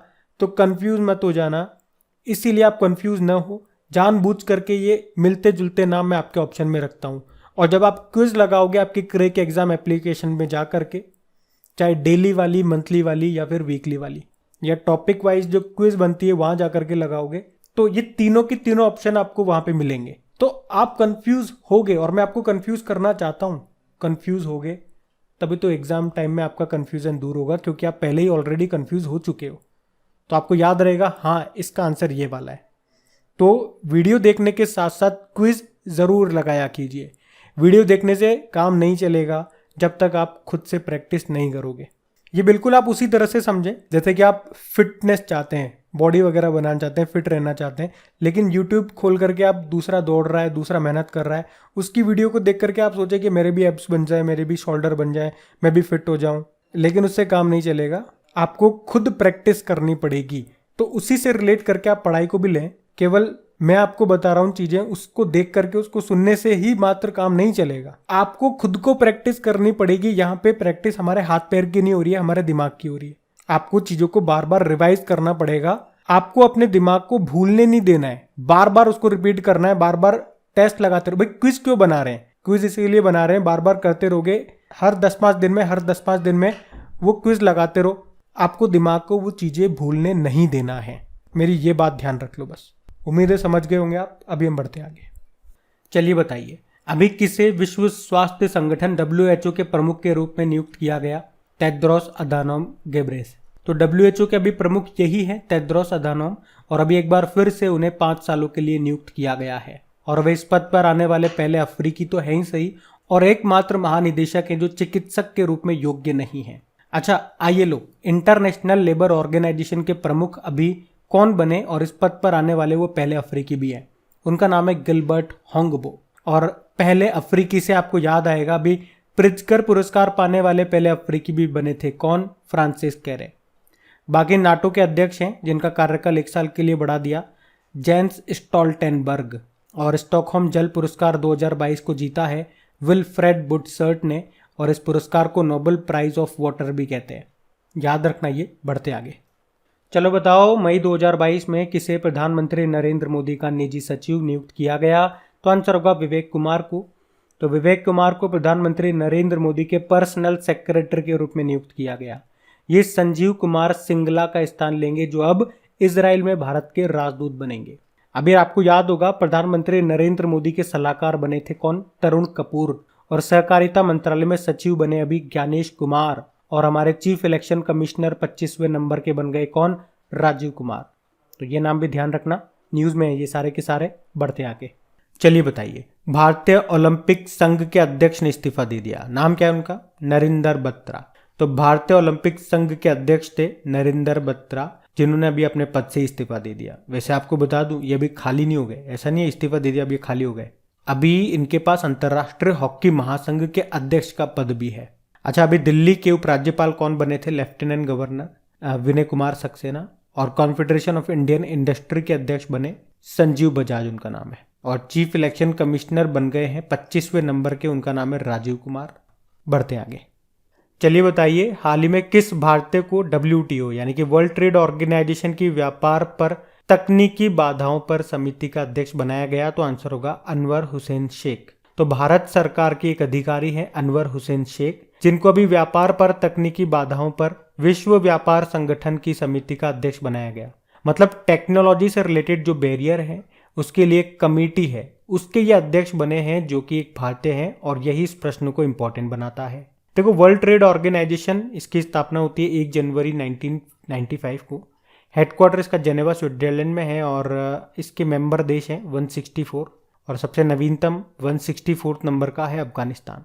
अभी इसकी पहली महिला डायरेक्टर जनरल बनी है नागोजी ओंकाजाइवेला, ये नाइजीरिया की हैं। अच्छा, मुझे बताओ, हज समिति के अध्यक्ष कौन बने अभी? AP अब्दुल्ला कुट्टी। और ऑस्कर जीतने वाले पहले मुस्लिम एक्टर बने रिज अहमद। तो इनका नाम भी ध्यान रखना। बढ़ते आगे। अच्छा बताइए, IBA इंटरनेशनल बॉक्सिंग एसोसिएशन की एथलीट समिति का अध्यक्ष अभी किसे बनाया गया? तो आंसर होगा लवलीना बोर्गोहेन। लवलीना बोर्गोहेन, पहले तो याद रखो ये एक बॉक्सर है। आपको याद भी होगा वैसे, क्योंकि अभी टोक्यो ओलंपिक 2020 में ब्रोंज जीता था इन्होंने बॉक्सिंग में। और अभी इन्हें IBA की यानी कि इंटरनेशनल बॉक्सिंग एसोसिएशन की एथलीट समिति का अध्यक्ष बनाया गया। और इसी के साथ एक भारतीय मुक्केबाज और हैं शिव थापा, जिनको अभी इस एथलीट समिति के सदस्य के रूप में चुना गया। इंटरनेशनल बॉक्सिंग एसोसिएशन हेडक्वार्टर इसका लुजेन स्विट्जरलैंड में है, और इसके अध्यक्ष है उमर क्रेमलेव। ध्यान रखना ये। बढ़ते आगे। अच्छा, लोकपाल अध्यक्ष का अतिरिक्त प्रभार किसे मिला? तो आंसर होगा प्रदीप कुमार मोहंती को। तो अभी राष्ट्रपति रामनाथ कोविंद जी ने न्यायमूर्ति प्रदीप कुमार मोहंती को लोकपाल अध्यक्ष का अतिरिक्त प्रभार सौंपा, क्योंकि अभी तक हमारे जो लोकपाल अध्यक्ष थे पिनाकी चंद्र घोष, अभी ये मई में इनका कार्यकाल पूरा हो गया। तो लोकपाल का नेतृत्व एक अध्यक्ष करता है, और इसमें 8 सदस्य हो सकते हैं। तो याद रखना, अगर आपसे पूछा जाए कि भारत के लोकपाल के पहले अध्यक्ष कौन थे? पिनाकी चंद्र घोष 2019 में बने थे, लेकिन अभी इनका कार्यकाल समाप्त हो गया। और वर्तमान में लोकपाल में कितने सदस्य हैं? तो 6 हैं। तो जो ये लोकपाल होता है, इसके पास केंद्र सरकार के सार्वजनिक पदाधिकारियों के खिलाफ भ्रष्टाचार के आरोपों और भ्रष्टाचार से जुड़े मामलों की जांच करने का अधिकार होता है। और आपको याद होगा 2021 में लोकपाल के सचिव कौन बने थे? ब्रज कुमार अग्रवाल बने थे। अच्छा, अभी दिल्ली के उपराज्यपाल कौन बने? विनय कुमार सक्सेना। सीबीएसई की नई अध्यक्ष बनी है निधि छिब्बर और एचपीसीएल के सीएमडी बने हैं पुष्प कुमार जोशी। याद रहेगा, बढ़ते आगे।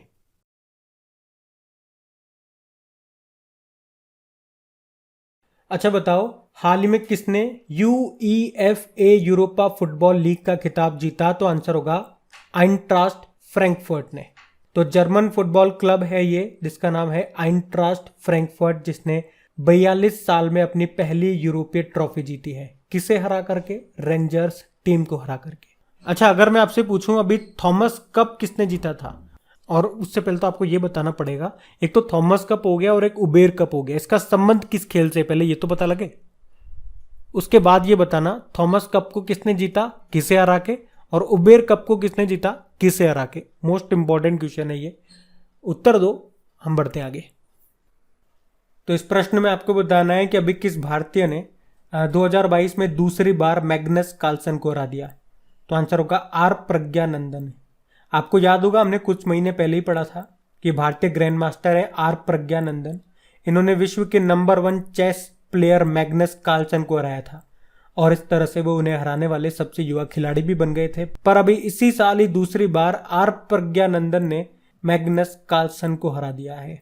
आर प्रज्ञानंदन ये तमिलनाडु से हैं, इनकी उम्र है मात्र 16 साल, और मैग्नस कार्लसन कहाँ से हैं? नॉर्वे से हैं। अब यहाँ पे 2-3 प्रश्न मैं आपसे पूछूंगा। पहले तो ये बताओ, वर्ल्ड चेस डे कब मनाया जाता है, और चेस को रेगुलेट करने वाली जो बॉडी है फिडे, उसका हेडक्वार्टर कहाँ पर है। बढ़ते आगे। चलो बताओ, अभी किसने स्पेनिश ग्रैंड प्री का खिताब जीत लिया? तो आंसर होगा मैक्स वर्स्टपन ने। फॉर्मूला 1 ड्राइवर है मैक्स वर्स्टपन, रेड बुल से हैं, आपको बताइए, नीदरलैंड के रहने वाले हैं, और अभी इन्होंने स्पेनिश ग्रैंड प्री का खिताब जीत लिया है। याद रखना इनका नाम। बढ़ते आगे। चलिए बताइए, मई 2022 में किसने प्रीमियर लीग चैंपियनशिप का खिताब जीत लिया? तो आंसर होगा मैनचेस्टर सिटी। तो अभी इंग्लिश फुटबॉल क्लब है ये मैनचेस्टर सिटी, जिसने एस्टन विला को हरा करके प्रीमियर लीग चैंपियनशिप का खिताब जीत लिया, और 5 सीजन में ये उनकी चौथी जीत है। चलो आप बताओ, फीफा का हेडक्वार्टर कहां पर है और उसके अध्यक्ष कौन है? अध्यक्ष मैं आपको बता देता हूं, गियानी इन्फेनिटो। आप बताओ उसका हेडक्वार्टर कहां पर है। अच्छा बताइए, मई 2022 में 12वीं राष्ट्र सब जूनियर महिला हॉकी चैंपियनशिप 2022 का खिताब किसने जीता? तो आंसर होगा हरियाणा। अच्छा, पहले तो प्रश्न ये आएगा ना, ये हुई कहाँ पे थी? ये इम्फाल मणिपुर में हुई थी, और ये 12वां संस्करण था। हरियाणा ने जीता है झारखंड को हरा के। और इसी तरह से आपने पढ़ा होगा, अभी 12वीं हॉकी इंडिया सीनियर महिला राष्ट्रीय चैंपियनशिप हुई थी भोपाल मध्य प्रदेश में, उसको उड़ीसा ने जीता है कर्नाटक को हरा के। और अभी 12वीं महिला विश्व मुक्केबाजी चैंपियनशिप 2022 जो कि टर्की के इस्तांबुल में हुई, उसमें गोल्ड किसने जीता था? निखत जरीन ने। बड़ा इंपॉर्टेंट नाम है, क्योंकि विश्व मुक्केबाजी चैंपियनशिप में ये गोल्ड जीतने वाली 5वें नंबर की भारतीय महिला मुक्केबाज बन गई है। निखत जरीन इनका नाम है। नाम को आपको जरूर याद रखना है, प्रश्न उठ के आ सकता है। निखत जरीन का संबंध किससे है? तो मुक्केबाजी से है, बॉक्सिंग से है। बढ़ते आगे। चलिए बताइए, अभी आईपीएल 2022 में 700 चौके लगाने वाले पहले खिलाड़ी कौन बन गए? आंसर होगा शिखर धवन। तो पंजाब किंग्स के बल्लेबाज है शिखर धवन, जो अभी आईपीएल के इतिहास में 700 चौके लगाने वाले पहले खिलाड़ी बन गए हैं। आपको याद है, अभी आईपीएल कंप्लीट हो चुके हैं। अच्छा, डेली करंट अफेयर्स का लेक्चर आपने देखा होगा, और ये तो सबको पता भी होगा, चाहे देखा हो ना देखा हो, कि अभी 2022 का ये जो आईपीएल सीजन है, इसको किसने जीत लिया। वैसे हम इसके बारे में आगे पढ़ेंगे डिटेल में, आईपीएल से संबंधित जो भी प्रश्न होंगे एक साथ मैं आपको वहां पे बताऊंगा। लेकिन अभी मैं आपसे जानना चाहता हूं, आईपीएल का ये वाला सीजन किसने जीता, किसे हरा करके जीता, उस टीम का कप्तान कौन है, और ऑरेंज कैप और पर्पल कैप ये किसे मिली है? अगर पता है तो कमेंट बॉक्स में टाइप करो। हम बढ़ते आगे। तो इस प्रश्न में आपको बताना है, आईबीए महिला विश्व मुक्केबाजी चैंपियनशिप 2022 के पदक तालिका में भारत कौन से स्थान पर है? चौथे स्थान पर है। तो 2022 में हुए इंटरनेशनल बॉक्सिंग एसोसिएशन महिला विश्व मुक्केबाजी चैंपियनशिप, ये इसका 12वां संस्करण हुआ। कहाँ पे? टर्की के इस्तांबुल में, जिसमें भारत ने तो टोटल 3 मेडल जीते हैं, जिसमें से 1 गोल्ड है और 2 ब्रोंज है। और इसी के साथ भारत पदक तालिका में चौथे स्थान पर रहा। पहले स्थान पे है टर्की, टर्की ने 5 गोल्ड और 2 ब्रोंज जीते हैं। अच्छा, भारत ने जो ये एकमात्र गोल्ड जीता ना, किसने दिलाया गोल्ड? निखत जरीन ने। ये तेलंगाना के बॉक्सर है, और इस तरह से ये विश्व चैंपियनशिप में गोल्ड जीतने वाली 5वीं भारतीय महिला मुक्केबाज भी बन गई है। तो याद रखना ये सब। बढ़ते आगे। तो इस प्रश्न में आपसे पूछ रहे हैं किस भारतीय लॉन्ग जंपर ने 12वीं इंटरनेशनल जंपिंग मीटिंग में गोल्ड जीता? तो आंसर होगा मुरली श्रीशंकर। अच्छा, ये 12वीं इंटरनेशनल जंपिंग चैंपियनशिप कहाँ पे हुई? ग्रीस में, जिसमें अभी भारत के लॉन्ग जंपर हैं मुरली श्रीशंकर, इन्होंने गोल्ड जीता। और आपको बता दूं, वर्तमान में लॉन्ग जंप का नेशनल रिकॉर्ड इन्हीं के नाम है 8.36 मीटर का। हर्षदा शरद गरुड़ ये जूनियर वर्ल्ड चैंपियनशिप में गोल्ड जीतने वाली पहली भारतीय बनी थी। तस्नीम मीर ये गुजरात की हैं और अभी दुनिया की नंबर 1 जूनियर बैडमिंटन प्लेयर बनी थी। जबकि पूजा जातियान पैरा तीरंदाजी विश्व चैंपियनशिप में सिल्वर जीतने वाली पहली भारतीय बनी थी ये। तो ये सब याद रखना, आप बढ़ते आगे। चलिए बताइए, अभी international shooting sports federation junior विश्व कप 2022 में भारत कौन से स्थान पे रहा? पहले स्थान पे। अच्छा, international shooting sports federation junior विश्व कप 2022 इसका आयोजन अभी जर्मनी में हुआ। इसमें भारतीय जूनियर शूटिंग टीम ने टोटल 33 मेडल जीते, 13 गोल्ड, 15 सिल्वर और 5 ब्रोंज रहे। और इसी के साथ भारत पदक तालिका में पहले स्थान पर रहा। दूसरे पे इटली रहा जिसने 4 गोल्ड जीते हैं। अच्छा, इंटरनेशनल शूटिंग स्पोर्ट्स फेडरेशन का हेडक्वार्टर मिलेगा आपको म्यूनिक जर्मनी में, ध्यान रखना। ये बढ़ते आगे। चलिए बताइए, इंडियन ओपन ऑफ सर्फिंग में पुरुषों की ओपन सर्फ श्रेणी में राष्ट्रीय चैंपियन कौन बन गए? तो आंसर होगा रमेश बुधियाल। तो अभी कर्नाटक के रमेश बुधियाल को इंडियन ओपन ऑफ सर्फिंग में तमिलनाडु के अजीश अली को हरा करके पुरुषों के ओपन सर्फ श्रेणी में ये राष्ट्रीय चैंपियन बन गए हैं। जबकि वुमेन्स कैटेगरी में बात करेंगे तो शुगर बनारसे ये महिलाओं के ओपन सर्फ कैटेगरी में राष्ट्रीय चैंपियन बनी है। इस प्रतियोगिता का आयोजन सर्फिंग फेडरेशन ऑफ इंडिया के द्वारा किया गया था। कहाँ पे? कर्नाटक के मंगलुरु में। अच्छा, सर्फिंग फेडरेशन ऑफ इंडिया के अध्यक्ष कौन है? अरुण वसु है। तो ध्यान रख लेना इसको भी, इतना कोई ज़्यादा खास इंपॉर्टेंट नहीं है, लेकिन फिर भी आपको बता दिया कि क्वेश्चन छूटे ना बस। बढ़ते हैं आगे।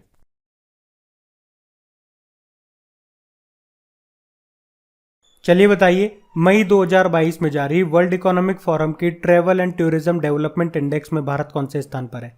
आंसर होगा 54वें स्थान पे, 54 नंबर। तो travel and tourism development index इसको जारी किया वर्ल्ड इकोनॉमिक फोरम ने और भारत इसमें 117 देशों में से 54वें स्थान पर है। पिछले साल भारत इसमें 46 नंबर पे था, लेकिन इस बार 8 स्थान नीचे आ गया 54 नंबर पे। हालांकि साउथ एशिया में भारत पहले स्थान पे बना हुआ है। अच्छा, इस लिस्ट में टॉप पर कौन सा देश है? जापान है, दूसरे पे यूएस, तीसरे पे स्पेन है। तो ये जो रिपोर्ट है, इस रिपोर्ट में देशों ने पर्यटन के क्षेत्र में क्या क्या काम किए उसके आधार पर उनको रैंक दी गई। वर्ल्ड इकोनॉमिक फोरम आप जानते हो स्थापना होती है 1971 में, हेडक्वार्टर है कोलोग्नी स्विट्जरलैंड में। बढ़ते हैं आगे। चलो बताओ, मई 2022 में जारी टाइम्स की 100 सबसे प्रभावशाली लोगों की 2022 की सूची में कितने भारतीयों को शामिल किया गया? तो आंसर होगा 3 को, जिसमें से एक है सुप्रीम कोर्ट की वकील करुणा नंदी, एक बिजनेस टाइकून है गौतम अडानी और एक प्रमुख कश्मीरी मानवाधिकार कार्यकर्ता है खुर्रम परवेज। तो अब इन 3 भारतीयों को टाइम पत्रिका के द्वारा 2022 के दुनिया के 100 सबसे प्रभावशाली लोगों की सूची में नामित किया गया। याद रखना, इस सूची को 6 श्रेणियों में डिवाइड किया गया है। तो गौतम अडानी को टाइटन्स श्रेणी में जगह मिली है और करुणा नंदी और खुर्रम परवेज को लीडर्स श्रेणी में शामिल किया गया है। आपको याद होगा, time magazine person of the year 2021 चुना गया था एलन मस्क को, और time magazine athlete of the year 2021 चुना गया था सिमोन बाइल्स को। ये अमेरिका की जिम्नास्टिक है। अच्छा, अगर आपसे पूछे कि टाइम्स मैगजीन का पहला किड ऑफ द ईयर का अवार्ड किसने जीता था? गीतांजलि राव ने। भारतीय मूल के अमेरिकी युवा वैज्ञानिक हैं ये। अच्छा, गीतांजलि ये बड़ा महत्वपूर्ण नाम है। एक तो आपको इससे याद आता होगा, हिस्ट्री का एक क्वेश्चन है, कई बार हम रिपीट करते हैं कि साहित्य का जो नोबेल पुरस्कार है सबसे पहले किस भारतीय को मिला था? रविंद्रनाथ टैगोर जी को गीतांजलि के लिए, वो याद आता होगा। और मैं आप ही से जानना चाहूंगा, मैं नहीं बताऊंगा, अभी गीतांजलि से आपको एक और नाम याद आएगा, वो नाम क्या है और किस लिए वो चर्चा में है? और याद रखना, वो नाम आपके एग्जाम में डेफिनेटली आएगा। अब आप लोग बताओ, अपने दिमाग पे थोड़ा सा जोर डालो। और जिस भी स्टूडेंट को समझ में नहीं आ रहा है कि वो क्या है, तो मुझे पता है आप में से कुछ स्टूडेंट को पता लग गया होगा हम किसकी बात कर रहे हैं। तो आप कमेंट बॉक्स जरूर चेक करें। एक्चुअली में कमेंट बॉक्स में नॉलेज का खजाना आपको मिलेगा। अगर आपका उस तरह का व्यक्तित्व है कि जहां से भी नॉलेज मिले उठा लो, तो आपको खजाना मिलेगा कमेंट बॉक्स में। एक बार जाकर के जरूर देखें। हम बढ़ते हैं आगे। चलिए बताइए, मई 2022 में जारी विश्व वायु शक्ति सूचकांक 2022 में भारतीय वायुसेना कौन से स्थान पर है? तो आंसर होगा तीसरे स्थान पे। तो वर्ल्ड एयर पावर्स रैंकिंग 2022 इसको जारी किया world directory of modern military aircraft ने। तो भारतीय वायुसेना को विश्व के विभिन्न हवाई सेवाओं की युद्ध क्षमता के मामले में विश्व वायु शक्ति सूचकांक में तीसरे स्थान पर रखा है। पहले स्थान पे अमेरिका की वायुसेना है, दूसरे पे रशिया की है और तीसरे पे है भारत। और बाकी आप जो भी हमारे अड़ोसी पड़ोसी देख रहे हो, चाइना वगैरह, ये सब हमारे नीचे हैं। अच्छा, आप मुझे बताओ हमारे एयर चीफ मार्शल कौन है? विवेक राम चौधरी है। और एयरफोर्स डे 8 अक्टूबर को होता है। नेवल चीफ कौन है? आर हरि कुमार है। नौसेना दिवस 4 दिसंबर को होता है। और अभी आर्मी चीफ नए बन गए, मनोज पांडे 29 नंबर के हैं। आर्मी डे 15 जनवरी को होता है। बढ़ते आगे।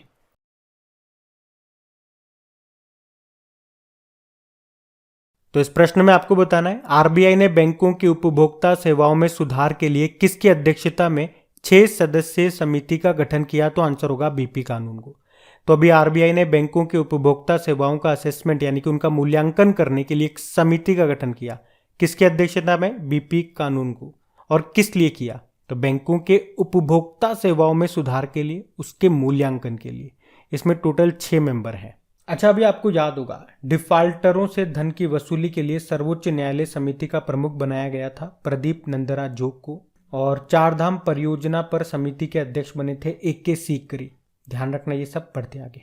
चलिए बताइए, आरबीआई के सर्वे के अनुसार भारत में कौन सा मुद्रा नोट सबसे पसंदीदा बैंक नोट है? तो आंसर होगा 100 रुपए का। तो अभी आरबीआई ने एक सर्वे किया और उसमें पाया कि भारत में लोग 100 रुपए के नोट को सबसे ज्यादा पसंद करते हैं, जबकि 2000 रुपए का नोट सबसे कम पसंद किया जाता है। वहीं अगर सिक्कों में बात करेंगे तो 5 रुपए का सिक्का सबसे ज्यादा पसंद किया जाता है, जबकि 1 रुपए का जो सिक्का है उसे सबसे कम पसंद किया जाता है। चलो अब आप मुझे बता दो, 100 रुपए का जो करेंसी नोट है उस पर किसका चित्र अंकित है? यह आपके लिए प्रश्न होगा। और दूसरा प्रश्न यह है, कोणार्क सूर्य मंदिर, इसका चित्र किस नोट पे अंकित है? दोनों उल्टे प्रश्न मैंने आपसे पूछ लिए, बताओ अब। बढ़ते आगे।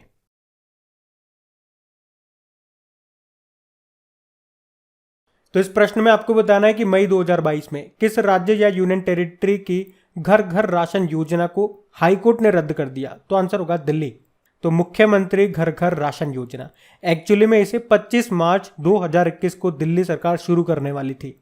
क्या था इसमें? जैसा कि नाम से क्लियर है, घर घर जाकर के राशन को वितरित करना था। पर भारत के खाद्य व उपभोक्ता मंत्रालय ने इस पर आपत्ति दर्ज की कि इसमें मुख्यमंत्री शब्द का उपयोग नहीं होना चाहिए। फिर यह मामला दिल्ली हाईकोर्ट में गया और अब दिल्ली हाईकोर्ट ने इस पर रोक लगा दी है। क्या कहा हाईकोर्ट ने? कि दिल्ली सरकार को राष्ट्रीय खाद्य सुरक्षा कानून के तहत केंद्र सरकार से जो अनाज मिल रहा है ना, वो इस अनाज को अपनी इस योजना में इस्तेमाल नहीं कर सकते हैं। आप अपना खुद का अनाज लाइए और फिर जितना चाहे उतना डिस्ट्रीब्यूट कीजिए। तो इसी कारण से इस पर रोक लगा दी। सिंपल सा आपको क्या याद रखना है, घर घर राशन योजना पूछेंगे किस राज्य की है तो दिल्ली। किस राज्य या यूनियन टेरिटरी आपसे पूछा जाएगा। अभी आपको याद होगा मुख्यमंत्री मुफ्त सीवर कनेक्शन योजना शुरू की दिल्ली सरकार ने ही। दिल्ली सरकार ने अपना शिक्षा गीत लॉन्च किया। क्या नाम है उसका? इरादा कर लिया है हमने। उसके अलावा भारतीय रेलवे कहाँ पे सबसे बड़ी कुश्ती अकादमी स्थापित करेगा? किशनगंज दिल्ली में। और देश का पहला स्मोक टावर कहाँ पे लगा? दिल्ली में। और दिल्ली पुलिस ने अभी उन्नति नाम से एक ई लर्निंग प्लेटफॉर्म भी लॉन्च किया था। भारत का पहला ई वेस्ट इको पार्क ये कहाँ पे स्थापित किया गया? तो आंसर होगा दिल्ली में। और प्रधानमंत्री नरेंद्र मोदी ने नई दिल्ली में ही प्रधानमंत्री संग्रहालय का भी उद्घाटन किया था। और दूसरे खेलो मास्टर गेम 2022 ये हुए नई दिल्ली के त्यागराज स्टेडियम में। तो ये सब याद रखना। बढ़ते आगे। तो इस प्रश्न में आपको बताना है, इंदिरा गांधी शहरी रोजगार गारंटी योजना किसने शुरू की? तो राजस्थान ने। तो अभी राजस्थान सरकार ने बेरोजगार युवाओं के लिए इंदिरा गांधी शहरी रोजगार गारंटी योजना को शुरू किया। सरकार ने बजट 2022-23 में इस योजना के तहत शहरी क्षेत्रों में रहने वाले परिवारों को हर साल 100 दिनों के लिए रोजगार देने की अभी घोषणा की है। अच्छा, इसी तरह से आपको याद होगा हिमाचल प्रदेश ने मुख्यमंत्री शहरी रोजगार गारंटी योजना को शुरू किया था और इसमें उन्होंने कहा था 120 दिन का सुनिश्चित रोजगार देंगे वो लोग, और राजस्थान ने कहा 100 दिन का देंगे। और राजस्थान सरकार ने ही सभी को स्वास्थ्य बीमा देने के लिए एक योजना भी शुरू की थी, चिरंजीवी योजना। इसकी बीमा राशि अभी 5 लाख रुपए से बढ़ा के 10 लाख रुपए कर दी है। ध्यान रखना ये। बढ़ते आगे। चलिए बताइए, विश्व आर्थिक मंच यानी कि वर्ल्ड इकोनॉमिक फोरम की वार्षिक बैठक 2022 का आयोजन स्थल कौन सा है? तो आंसर होगा दावोस, वर्ल्ड इकोनॉमिक फोरम। पहले इसकी बात करते हैं। स्थापना होती है 1971 में। हेडक्वार्टर कहाँ पर है? जेनेवा, स्विट्जरलैंड में। और इसकी बैठक का आयोजन ये कहाँ पे होता है? दावोस, स्विट्जरलैंड में। और इस बैठक में भारत का नेतृत्व कौन करेंगे? हमारे वाणिज्य मंत्री पीयूष गोयल। इस बार ये इसकी 75वीं बैठक है जिसकी थीम है वर्किंग टुगेदर रिस्टोरिंग ट्रस्ट। याद रखना, ये बढ़ते आगे। चलिए बताइए, तो इस प्रश्न में आपको बताना है वर्ष 2023 में क्वाड का 5वां शिखर सम्मेलन किस देश में आयोजित होगा? तो आंसर होगा ऑस्ट्रेलिया में। क्वाड में कौन कौन से देश आते हैं? 4 देश आते हैं, भारत, यूएस, जापान और ऑस्ट्रेलिया। जिसका उद्देश्य क्या है? हिंद प्रशांत क्षेत्र का विकास करना, इंडो पैसिफिक रीजन का डेवलपमेंट करना। इसकी जो पहली बैठक है ये 2021 में हुई थी, वर्चुअली यूएस में आयोजित की गई थी। अभी इस साल 2022 में ये चौथी बैठक हुई इसकी टोक्यो, जापान में। और अब कह रहे हैं अगले साल जो 5वीं बैठक होगी वो ऑस्ट्रेलिया में होगी। तो ये आपको ध्यान रखना है। वैसे अभी जापान के प्रधानमंत्री कौन है? फूमियो किशिदा है। यूएस के प्रेसिडेंट आप जानते ही हो, जो बाइडेन है। और ऑस्ट्रेलिया के नए प्रधानमंत्री का नाम जरूर याद रखना, अब स्कॉट मॉरिसन नहीं है, अब कौन बन गए हैं? Anthony Albanese. बढ़ते आगे। फिर आपको बताना है मई 2022 में किस शहर ने आग बुझाने के लिए 2 रोबोट को अपनी टीम में शामिल किया? तो आंसर होगा दिल्ली। तो अभी दिल्ली सरकार ने शहर में आग बुझाने के लिए 2 रोबोटों को अपनी टीम में शामिल किया है, जो सक्रिय गलियों, गोदामों, बेसमेंट, सीढ़ियों और जंगलों में आग बुझाने और तेल और रासायनिक टैंकरों और कारखानों जैसी जगहों में प्रवेश करने में सक्षम होंगे। ये रोबोट 2400 लीटर पर मिनट की दर से पानी को हाई प्रेशर के साथ छोड़ने में सक्षम है। यह रोबोट हमने कहाँ से लिया? ऑस्ट्रियाई कंपनी से लिया। एक ऑस्ट्रिया की कंपनी है, वहाँ से लिए।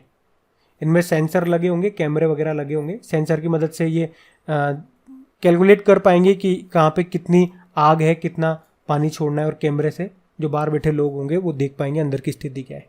अच्छा देखो, अगर आपसे पूछा जाए कि देश का पहला आर्टिफिशियल इंटेलिजेंस और रोबोटिक्स टेक्नोलॉजी पार्क, जिसे कहते हैं आर्ट पार्क, ये कहाँ पे लॉन्च किया गया? तो आंसर होगा बेंगलुरु में। और आपको याद होगा गूगल की एक पेरेंट कंपनी अल्फाबेट, जिसने किस नाम से एक नई रोबोटिक कंपनी को लॉन्च किया? तो आंसर होगा इंट्रिंसिक। और ये जो कंपनी है ये इंडस्ट्रियल रोबोट्स के लिए सॉफ्टवेयर बनाएगी। और बताओ किस देश ने विश्व रोबोटिक्स नवाचार यानी कि इनोवेशन हब का केंद्र बनने के लिए 5 वर्षीय योजना को शुरू किया? तो आंसर होगा चाइना। अच्छा, नासा जो है ये 2023 में चांद पर पानी की खोज के लिए अपना पहला मोबाइल रोबोट भेजेगा, जिसका नाम क्या है? वाइपर। वाइपर मतलब volatile investigating polar exploration rover. एक और प्रश्न का उत्तर दे दो कि इसरो ने गगनयान मिशन से पहले एक हाफ ह्यूमनॉइड रोबोट को अंतरिक्ष मिशन पर भेजने के लिए बनाया था। क्या नाम है उसका? हाफ ह्यूमनॉइड मतलब वो आधा मानव की तरह दिखता है, मतलब आधा शरीर है उसका, कमर के ऊपर ऊपर का। तो उसका नाम है व्योमित्र। तो ये सारे इंपॉर्टेंट पॉइंट्स मैंने आपको बताया रिलेटेड टू रोबोट, याद रखिएगा। बढ़ते हैं आगे।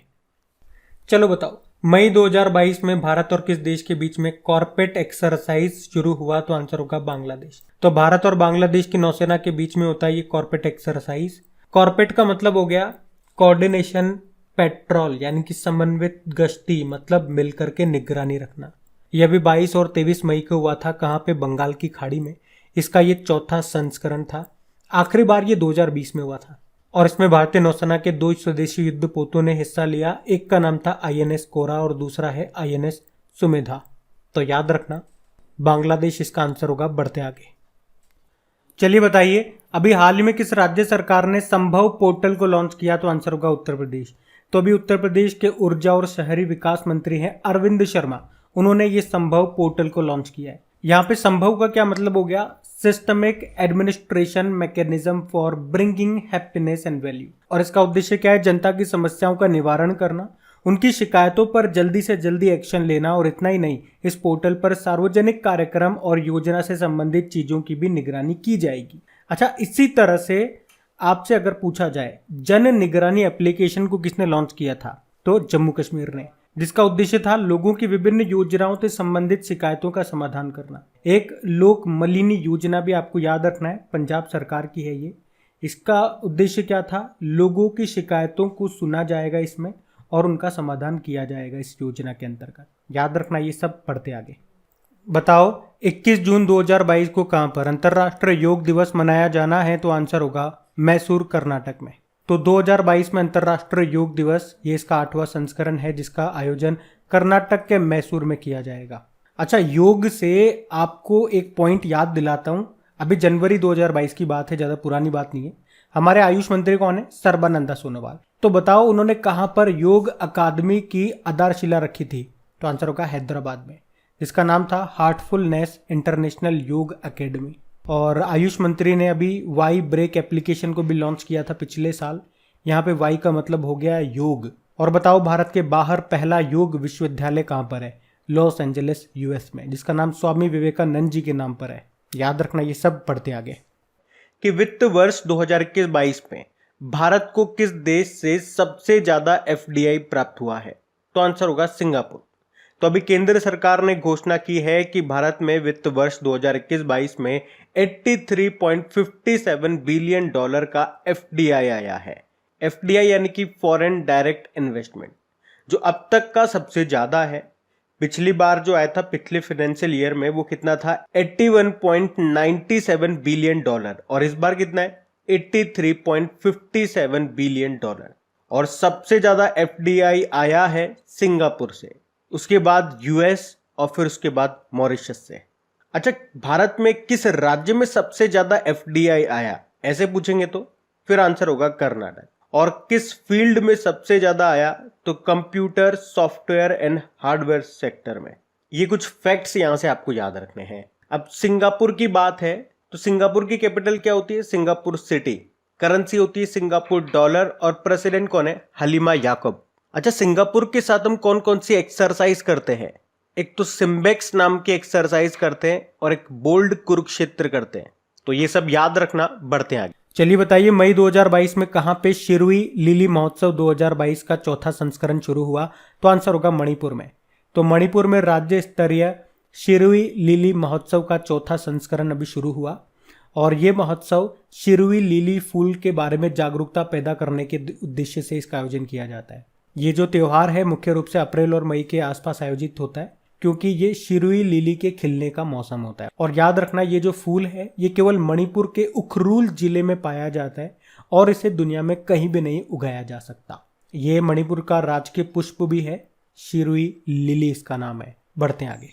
बताइए, मई 2022 में भारत और किस देश के बीच में बोंगो सागर नौसैनिक अभ्यास का आयोजन हुआ? तो बांग्लादेश। तो भारत और बांग्लादेश की नौसेना के बीच में ये एक नौसैनिक अभ्यास है, नाम है बोंगो सागर। और ये इस साल इसका तीसरा संस्करण है। एक्चुअली में 2 चरणों में ये होता है। पहला चरण इसका 24 और 25 मई को हुआ था पोर्ट मोंगला बांग्लादेश में, जिसे कहा गया हार्बर चरण।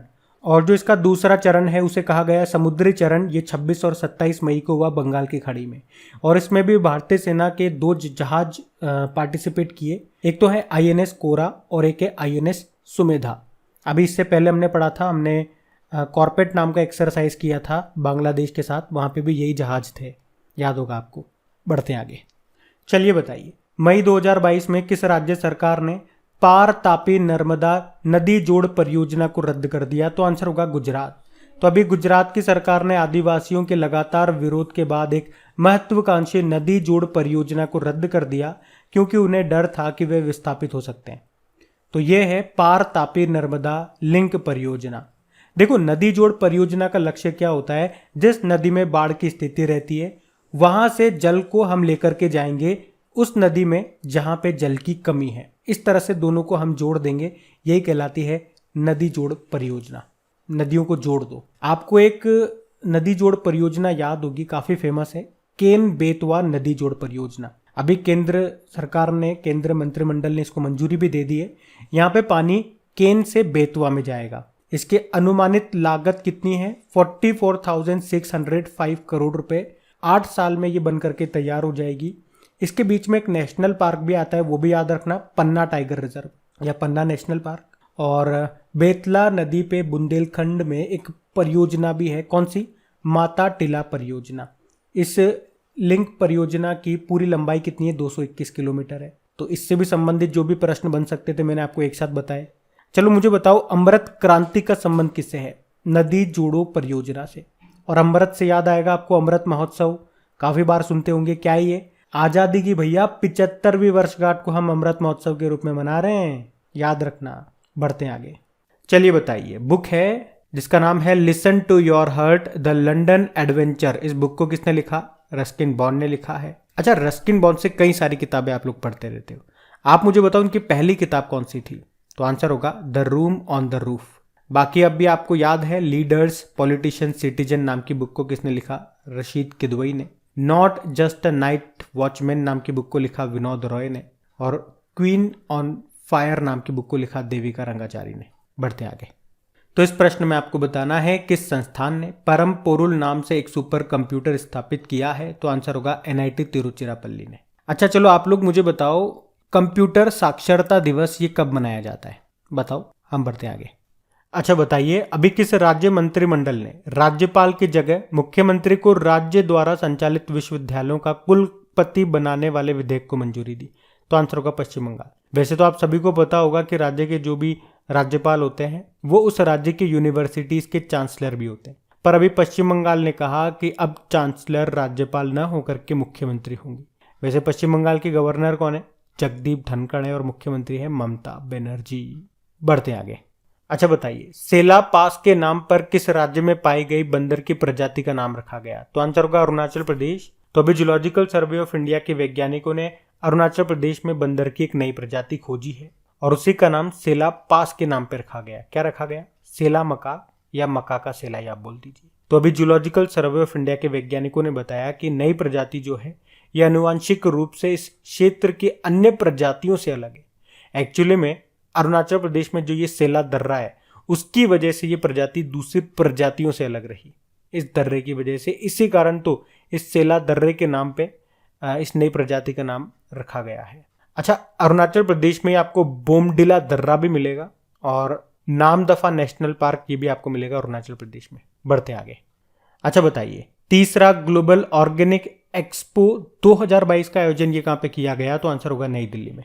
तो अभी नई दिल्ली में तीसरे ग्लोबल ऑर्गेनिक एक्सपो 2022 का आयोजन किया गया, तो ये याद रखना। एक्चुअली में सरकार चाहती है कि किसान रसायन मुक्त खेती करें, यानी कि ऑर्गेनिक फार्मिंग, और कई प्राइवेट संस्थाएं भी इस क्षेत्र में आगे आकर के जैविक उत्पादों के रोजगार, उसके व्यापार और कारोबार को बढ़ावा देने के लिए जागरूकता कार्यक्रम भी चला रही है। और इसी के लिए मतलब देश में परंपरागत कृषि को बढ़ावा देने के साथ जैविक उत्पादों को अंतर्राष्ट्रीय बाजार उपलब्ध कराने के उद्देश्य से ये ग्लोबल ऑर्गेनिक एक्सपो का भी आयोजन किया गया।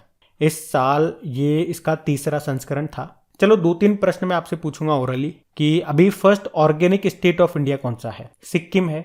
और फर्स्ट ऑर्गेनिक कंट्री कौन सा है? भूटान है। और बताओ फर्स्ट ऑर्गेनिक यूनियन टेरिटरी कौन सा है? लक्षद्वीप है। वैसे लद्दाख भी ऑर्गेनिक प्रदेश बनना चाहता है और इसके लिए उसने लक्ष्य रखा है 2025 का, और इसी के लिए उसने सिक्किम के साथ समझौता भी किया था। बढ़ते आगे। अच्छा बताइए, अभी किस राज्य सरकार ने समान नागरिक संहिता यानी कि यूनिफॉर्म सिविल कोड को लागू करने के लिए एक मसौदा समिति का गठन किया? तो आंसर होगा उत्तराखंड। तो अभी उत्तराखंड सरकार ने समान नागरिक संहिता को लागू करने के लिए एक समिति का गठन किया है। और पूछें कि किसकी अध्यक्षता में? तो रिटायर्ड सुप्रीम कोर्ट की जस्टिस हैं एक रंजना देसाई, उनकी अध्यक्षता में। क्यों? यूनिफॉर्म सिविल कोड को लागू करने के लिए। अच्छा, इसका मतलब क्या है? तो जैसा कि आप जानते हो, आप किसी भी राज्य में हो, किसी भी जाति से हो, किसी भी धर्म से हो, अगर आप कोई गुनाह करते हो या कोई भी एक व्यक्ति है वो कोई गुनाह करता है तो उसके लिए जो कानून होगा वो हर जगह समान होगा। जैसे किसी ने चोरी कर दिया, किसी ने मर्डर कर दिया, तो उसके लिए जो कानून होगा वो समान होगा, चाहे आप किसी भी राज्य में, किसी भी गांव में, किसी भी पद पे हो, किसी भी जाति से हो, किसी भी धर्म से हो। ये तो आपको पता है। पर इसके अलावा कुछ और भी मुद्दे होते हैं, जैसे कि विवाह की उम्र को लेकर के मुद्दे हो गए, तलाक, उत्तराधिकार, बच्चों की कस्टडी, पारिवारिक संपत्ति का बंटवारा। तो इनके लिए जो कानून होता है ये हर जगह, हर धर्म में ये अलग अलग होता है। तो समान नागरिक संहिता लागू होने से क्या होगा? पूरे देश में इन सभी मुद्दों पर भी समान कानून लागू हो जाएगा, चाहे फिर नागरिक किसी भी धर्म से, किसी भी संप्रदाय से या मत से हो, किसी भी पद पे हो, कोई फर्क नहीं पड़ेगा। अच्छा, आपके मन में प्रश्न आएगा, क्या कोई ऐसा राज्य है जहां पे अभी समान नागरिक कानून लागू है? तो आंसर होगा यस, गोवा में। तो समान नागरिकता संहिता लागू होने से क्या होगा? सब चीजें बराबर हो जाएंगी, फैसले जल्दी होंगे। एक लाइन में बोलेंगे, इस पूरे सार निकालेंगे यहां से, तो एक देश एक कानून लागू हो जाएगा। तो ये ध्यान रखना आप। इसके लिए अभी समिति गठित की है उत्तराखंड सरकार ने, किसकी अध्यक्षता में? रंजना देसाई की अध्यक्षता में।